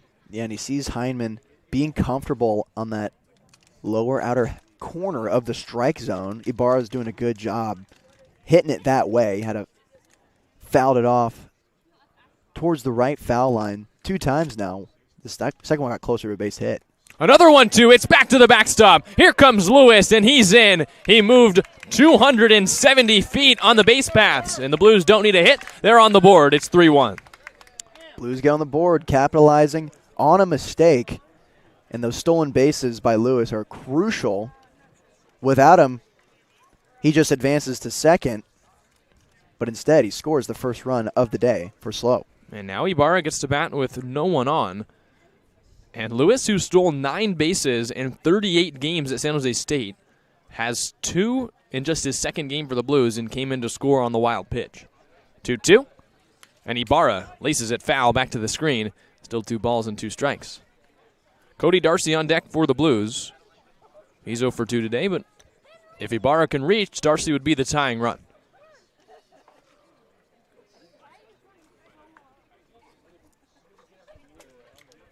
Hyman's allowed a run, and now he's trying to stop Ibarra from reaching with a 2-2 count. He kicks and deals, and Ibarra checks his swing on that curveball in the dirt. It's 3 balls and 2 strikes. Good spit by Ibarra, working himself into a 3-2 count. Putting on some good swings at this at-bat. He's looking for base hit, ball 4. Ibarra hitting around the 300 mark this summer for the Blues.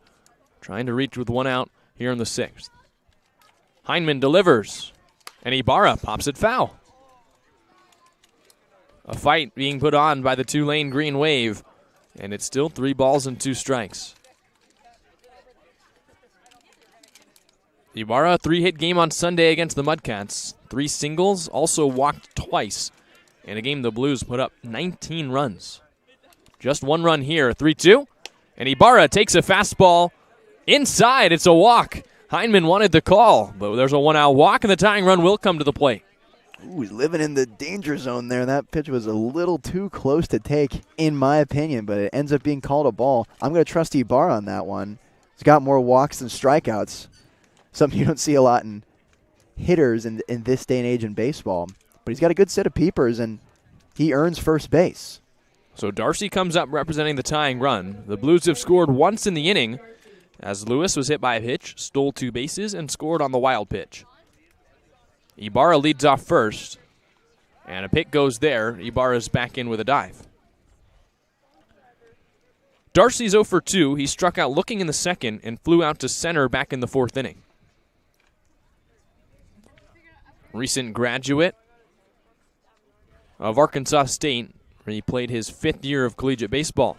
Runner takes off for second. Here's the throw from Voss, and the tag put on by the second baseman, Horvat, for the second out.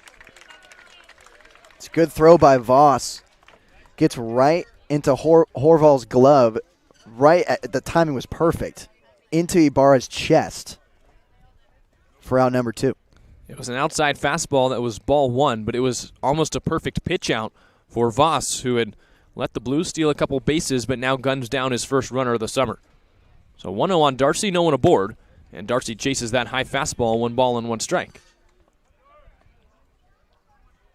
Darcy in 200 at-bats in his 5th season at Arkansas State. Hit .270, had an OPS at .776 with 4 home runs and 46 runs batted in. 1-1. He takes that fastball low and outside, 2 balls and 1 strike. Darcy played at Arkansas State this past year, played for the UTSA Roadrunners back in 2022 after playing for Xavier his first 3 years after being drafted out of high school. 2-1, and he cracks that ground ball down the third base line. It takes a weird hop off a rock and bounces foul. Yeah, I thought that was going to stay fair, and you're right, Jack. It took a weird hop, ended up foul. Darcy was selected by the New York Mets back in the 39th round of the 2018 MLB draft out of Kent High School in Washington. Eventually decided to go to college. The coolest thing for me, Nate, is that he got a master's degree in facility management from UTSA after graduating in 3 years at Xavier with a sports management degree. 2 balls and 2 strikes on the recent 5th-year graduate. 2-2, and Darcy fights it foul. Still 2 balls and 2 strikes. Darcy staying alive very well, as we're seeing a lot of the Blues hitters doing tonight and kind of throughout the whole season. I feel like the hitters got good eyes on them, and they fight off pitches. They draw out at bats, get the pitcher to throw even more. Heineman looking to end the 6th inning here with 2 outs. 2-2, and he misses outside. 3 balls and 2 strikes. Darcy has 2 hits for the Blues this summer, both doubles. He's walked 3 times. He's been hit by 2 pitches, so the on-base percentage is pretty high. He's got 3 runs batted in. Payoff pitch. And Darcy pops it up down the first base line. The first baseman, Garza Gongora, is out past the tree, and he lost it. It's off the tree and out of play. A dead ball as it got lost in the branches. Garza Gongora was standing up waiting for the foul ball, and he was like, where is it coming? And it got stuck in the tree. He was camped right underneath the leaves, waiting for it, had the glove up, and then the palms came up.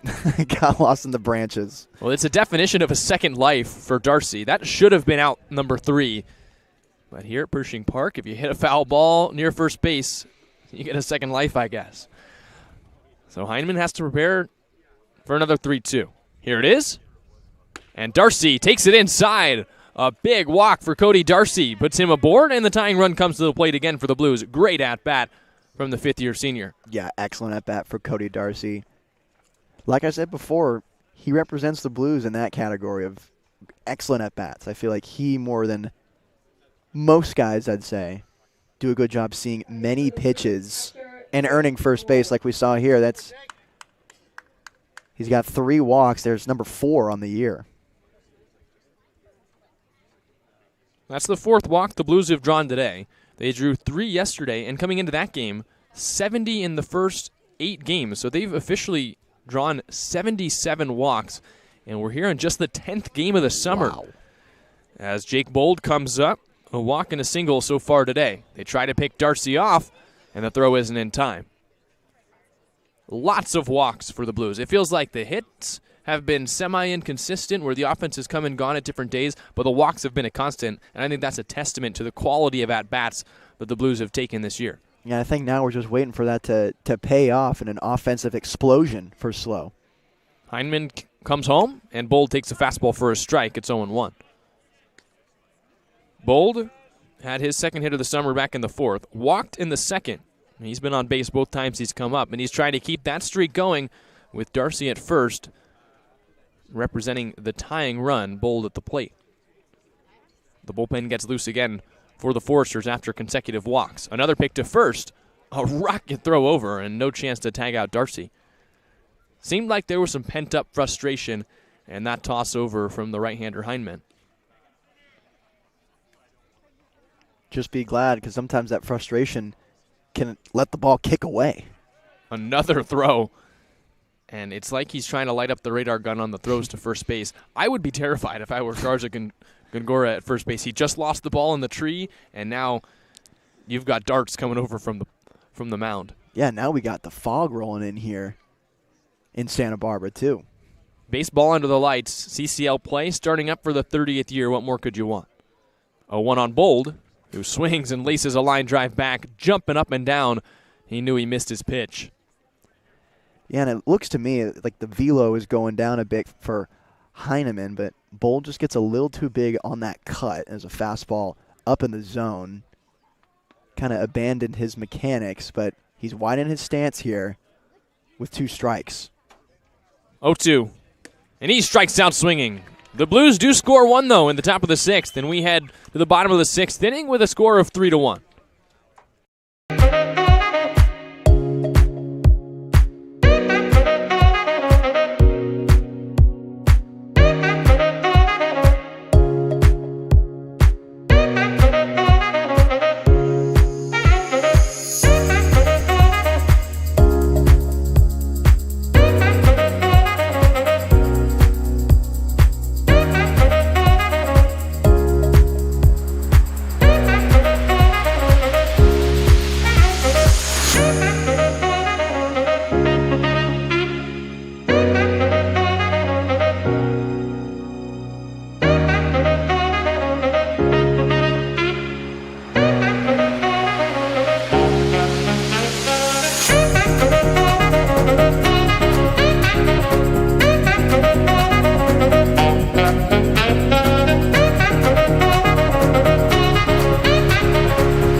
But mankind won't be destroyed. The fact that you and I are working here today is evidence of that.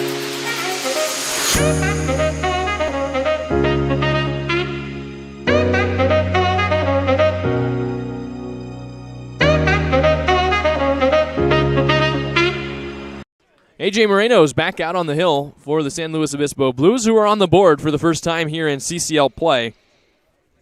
And Moreno looking in at Gianni Horvat, the 9-hole hitter, and then it's back to the top of the order for the Foresters here in the 6th. Moreno comes home, and Horvat swings out of his shoes, comes up with air. It's 0-1. Hello, first pitch slider. Good pitch from Moreno as well, and we've seen him use that a lot in the front door aspect this year. He tries it and hits Horvat in the back. The second hit by pitch by the Blues in as many innings, and Horvat's aboard with nobody out. Yeah, it looked like he tried to go front door again there. Grip. Not great on that pitch. He hits Horvat for a base runner. So not what the Blues wanted. The Foresters a chance immediately to get the run back that they allowed to the Blues in the top half of this frame. And it's the top of the order for Daniel Patterson. Moreno picks to first, and Horvat's back in with a dive. Patterson is 2 for 3. He singled and scored in the first, singled, was stranded at third in the second, but popped out to the third baseman Darcy back in the 4th inning. And this is on the left side of second base. Like to see Moreno challenge him away. Big swing and a miss on that high fastball 0-1. I don't know if it's because we're closer to the field, but everyone looks like they're throwing 100 miles an hour today. They're pumping hard. It's also opening day of CCL play. Save the good velocity for the league games. Yeah. Moreno checks back at first and readies up to come home. Picks again. No tag applied by Tullerman as Horvat got in with a safe dive. I will say, too, the acoustics here at Pershing Park, excellent. I like the sound of Bold's glove. He's a guy that's behind the plate, and the pitcher feels good when they're throwing to him. And it sounds like they're throwing 100. Another pick to first. Not in time. He's got that fresh tan Princeton leather with the Tiger P on it. He's thrown out a couple runners today as well. Having a good day behind the plate. Just struck out, though, to end the top of the 6th inning and strand a runner at first. And now he's going to go out and talk with the right-hander from Cal Poly Pomona. Make sure they're just on the same page here.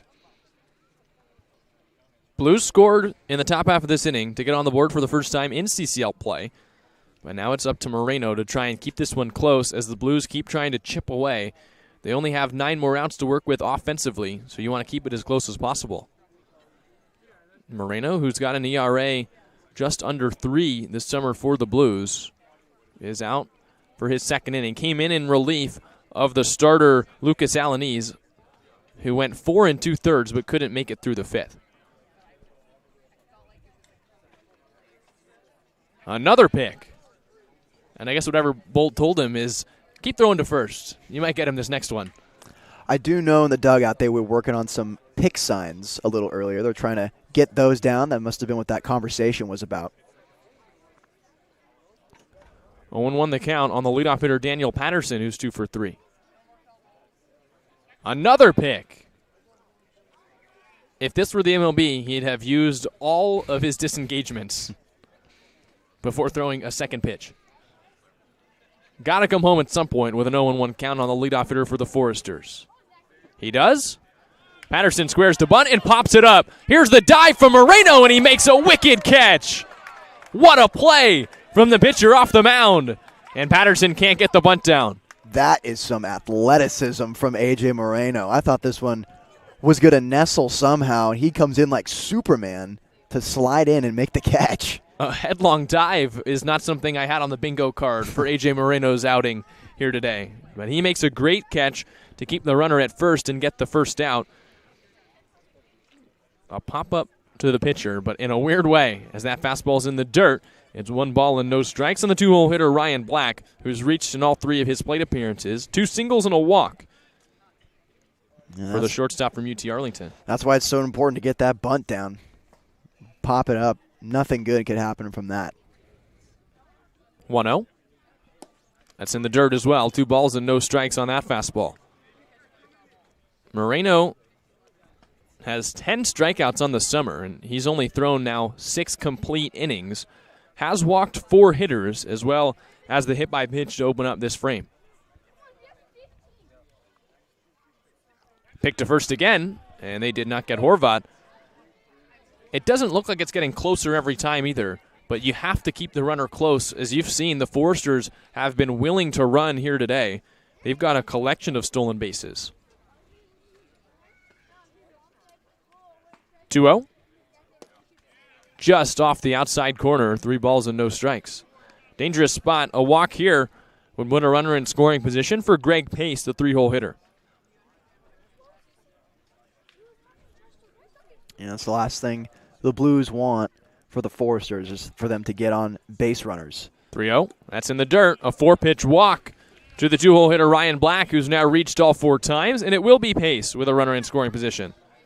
Pace was the batter that Moreno was tasked to come in and get out, and he got him to pop up back in the 4th. He popped up 6-4 in his second at-bat. Moreno hoping to get another one of those out of Pace and to end the inning. A ground ball here could end the frame for the right-hander from Cal Poly Pomona. He dishes into Pace, and Pace takes it low. The fastball is coming out of the hand a little bit late right now for Moreno, and he's coming close to spiking it in the dirt nearly every time. Yeah, we're seeing him lose command a little bit here, and you definitely don't want another walk as well to load up the bases. 1 ball, no strikes on the 3-hole hitter from Michigan. Moreno comes home and misses way inside. 2 balls and no strikes. And we can't see the Blues bullpen, but you have to imagine that the warning signs are going off for Dean Traynor. Try and get another arm up in case Moreno can't find the zone. And now Moreno has to here. He's got to come in. Hitters count for the 3-hole hitter. Here's the pitch. Runner takes off for third. Fastball on the inside corner. Bold comes up with it late, and it bounces off the glove of Darcy. He couldn't quite get around the hitter Pace. Lost his footing a little bit and couldn't get off his A throw. And the throw is in a little tough spot. It's directly at Darcy's right shin. He kind of awkwardly had to scoot out of the way a bit, but he keeps it in front of him. But we got runners at the corners. So Horvat's at third. Black is at first on that strike on the inside corner and the stolen base. 2-1. Pace takes a fastball for a strike. It's 2-2. One of the important things about that stolen base is Black, the runner at first, didn't follow as the trail runner. So you still have the double play intact. Moreno trying to induce it. The 2-2 is outside. 3 balls and 2 strikes.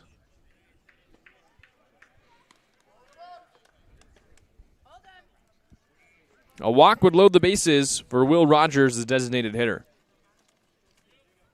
Moreno trying to avoid the second straight walk.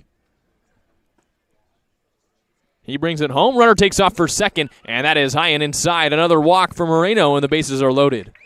Yeah, not ideal here for SLO. I would want to take a meeting here with Moreno, but he's going to stay out there.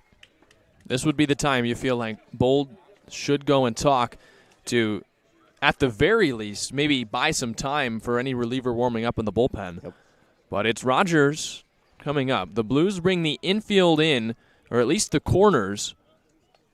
Darcy and Tollerman playing in on the grass. The middle infield still back to potentially turn a double play on the DH from ASU. 0-0, and Rogers cracks it straight back foul, 0-1. That was a dangerous pitch, and Rogers barely missed it. Yeah, he was on that one. He was hunting that, and he barely misses that fastball up in the zone. 0-1 the count. Rogers is 1 for 3. He singled, struck out, and popped out. Blues can turn a double play in a myriad of ways, including the corners coming home first. Rogers cracks it to second on 2 hops. Rulli juggles it. He comes up, throws to first. The Blues don't get an out as Tollerman pulled his foot off the bag, and the Foresters go station to station. There's still 1 out, and another run is in. Ooh, yeah. Tough go for the Blues there. Could have ended the inning there. Looks like Rulli kind of got a bad hop. It kicked into his chest. Had to pick it up, and then the throw over to first, and his foot's off the bag. It looks like Dean Trainor's going to talk about it. I'm not sure Tollerman realized that was the call, but I think he's telling Dean Traynor that he did pull his foot off the bag here, potentially. It could have been a double play ball for the Blues. It would have been hard with the runner's speed and that tough hop on Rulli. It was on 2 hops on a hard ground ball. It came up on Rulli, and he, I think, was thinking about the throw to second before he made the actual stop at second base, so it bounced off his glove. Then he spun to throw to first. It would have been in time for Rogers, but the ruling was that Tollerman pulled his foot off the bag. So it's 4-1, and now the Foresters can continue to add. They've gotten the run back, and Rocco Garza-Gongora comes up after the error on Jacob Rulli. Yeah, now it's important to not spiral out of control here because the Foresters, I think they're smelling blood, and this is a good offensive team that will take advantage of any weakness on the defense. Garza-Gongora takes a fastball for a strike on the outside corner. It's 0-1. He is 0 for 3 today. A fielder's choice back in the first. 2 groundouts since then in the third and fifth. And the left-handed first baseman from the University of Oklahoma stands in the back of the left-hand batter's box. 0-1. And Garza-Gongora rips a line drive over the head of the shortstop, Rulli. Here comes the throw from the center fielder, Burns. 2 runs are in for the Foresters. It is 6-1. And right on cue, Santa Barbara smelling blood, and the Sooner Garza-Gongora with a solid base hit up the middle, just out of the reach. It looked like the Blues could have gotten out of this inning. Instead, the Foresters have scored 3 more times. They've doubled their run output. And there's still runners at first and second with just 1 out.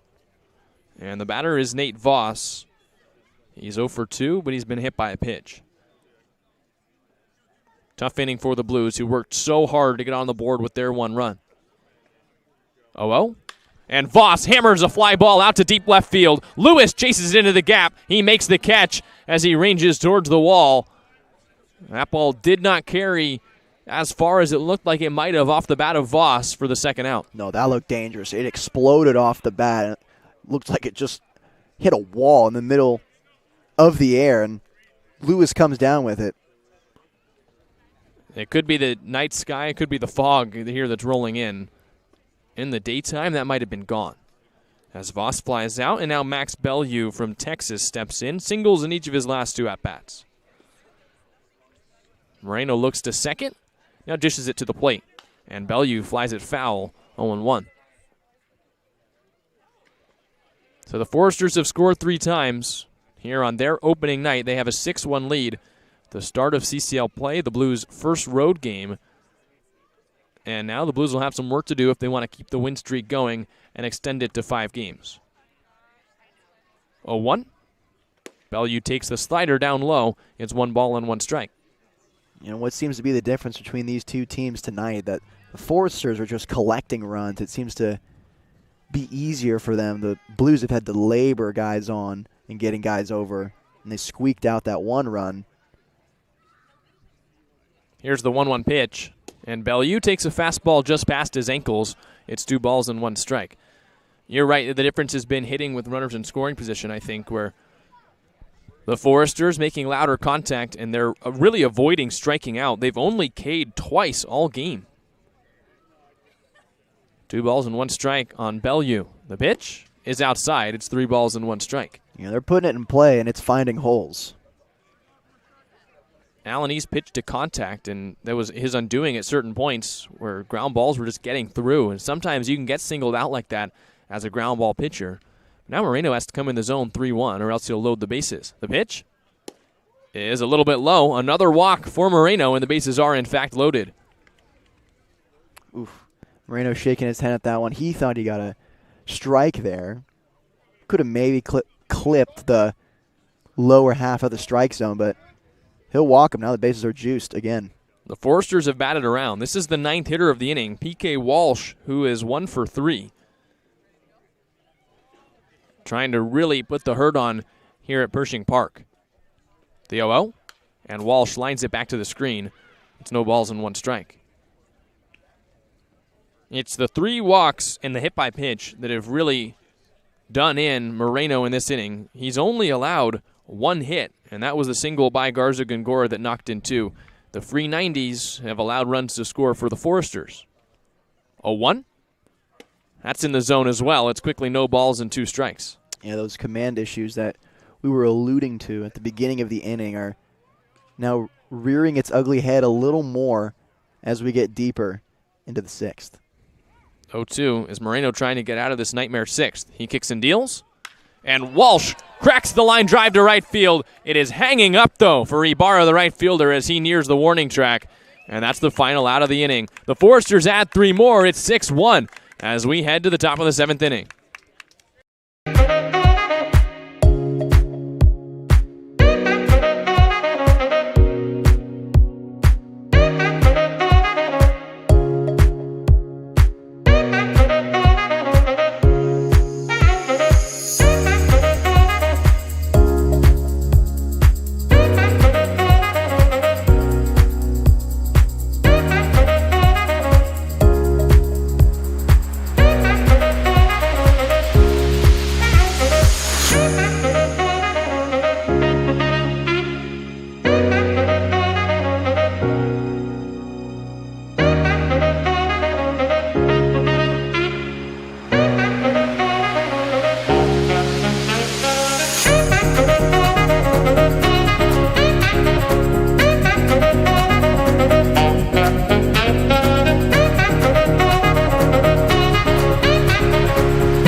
strange evolutionary process going on. But mankind won't be destroyed.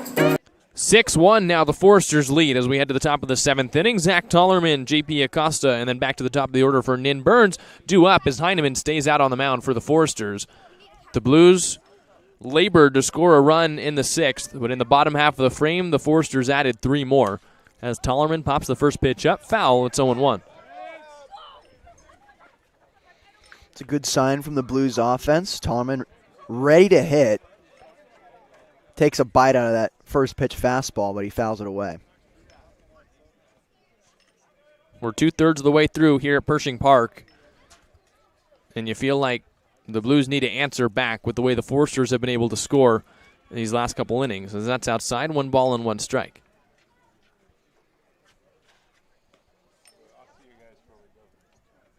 The Foresters picking up right where they left off in 2022. They won 5 of the 7 games they played against the Blues, and eventually three-peated as NBC, the National Baseball Congress, World Series champions. Tournament out in Wichita, Kansas at the end of last summer. 1-1. Tollerman takes a fastball high. It's 2 balls and 1 strike. Tollerman, the Western State Conference Player of the Year this past year at Cuesta College. Working now on hitting with the Blues. 2-1, and he takes a fastball outside. He came into today tied for the team lead in walks with 12. Nin Burns has since walked once, so Tollerman's got to get back up to tie Nin Burns if he can walk here 3-1.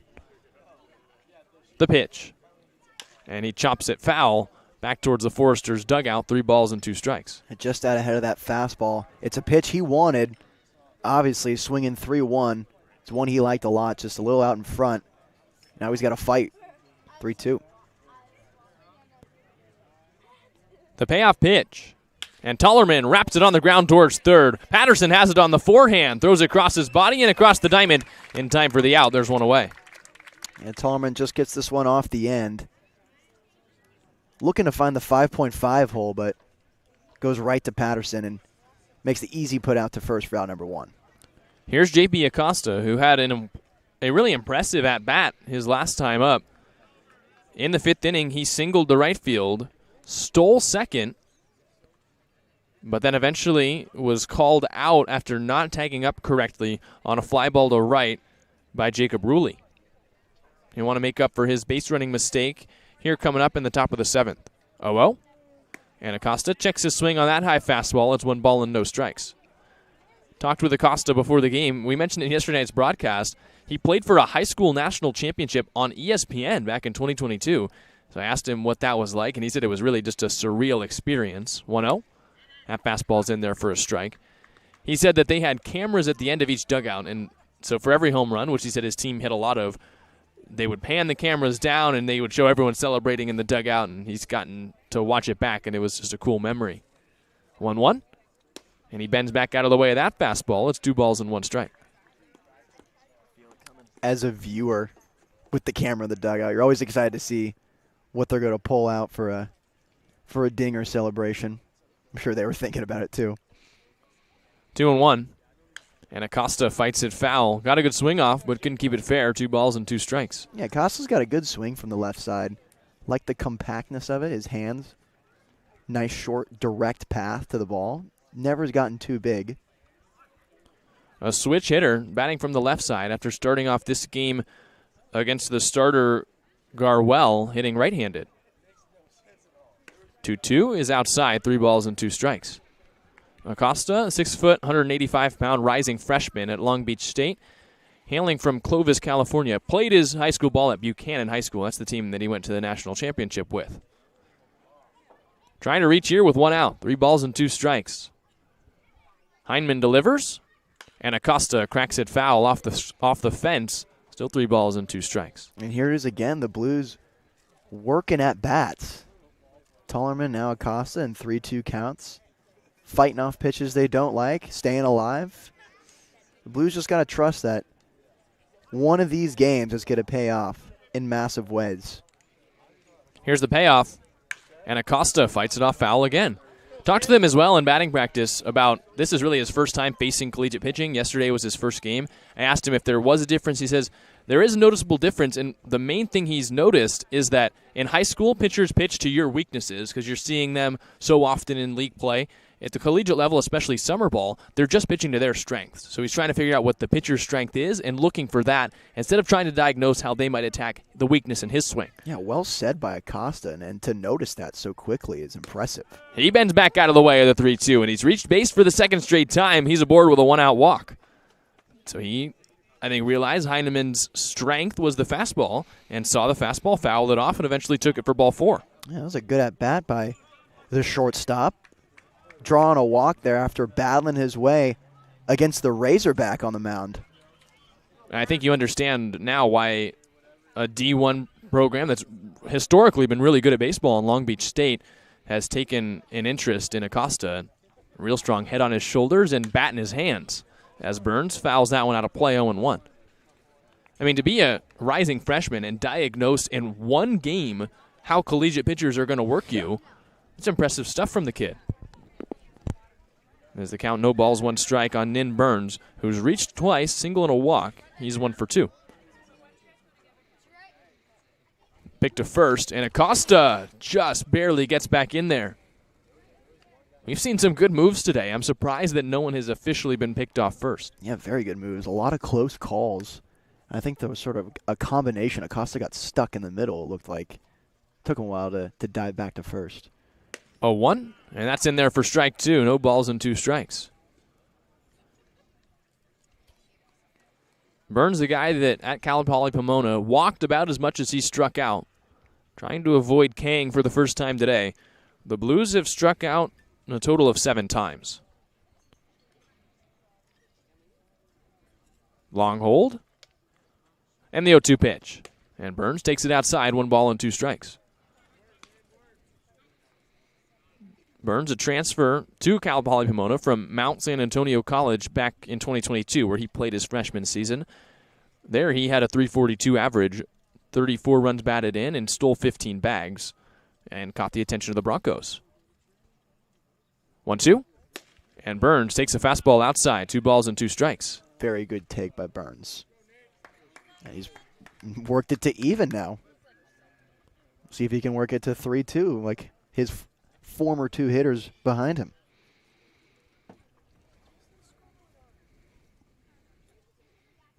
Two. That's a pick over to first, and Acosta's back in safe.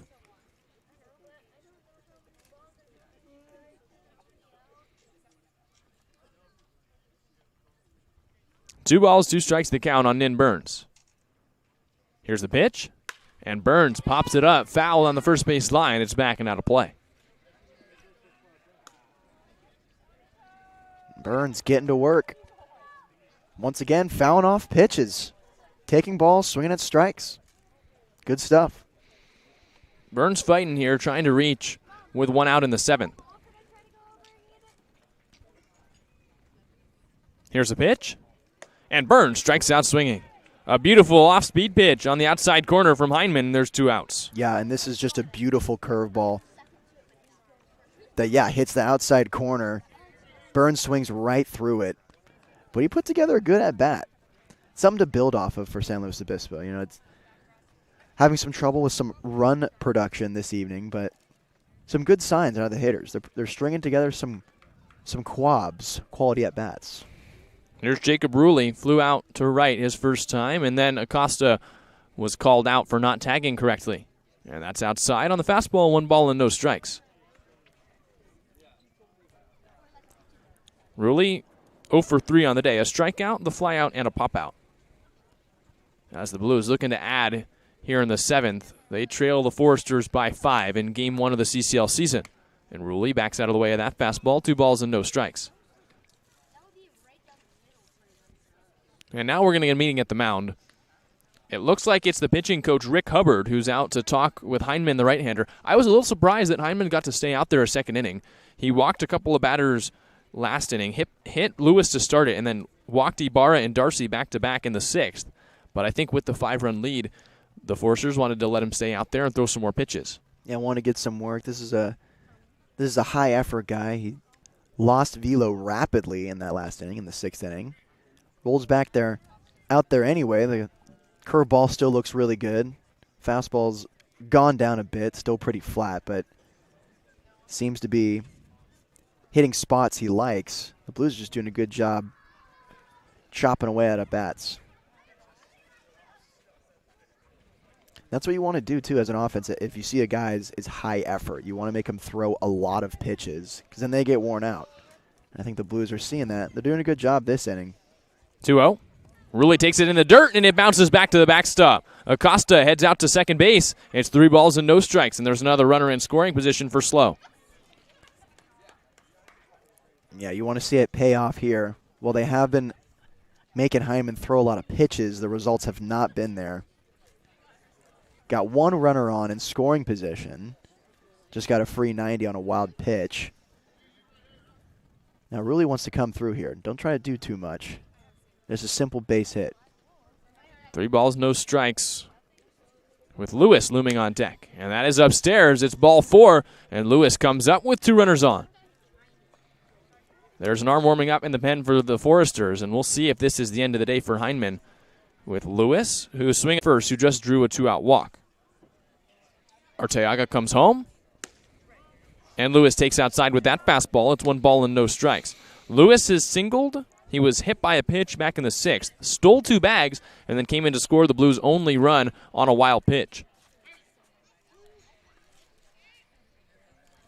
Arteaga from the stretch, the 3rd arm out of the pen for the Foresters. He kicks and deals, and Lewis is behind that fastball. It's 1 ball and 1 strike. And this is a little lower view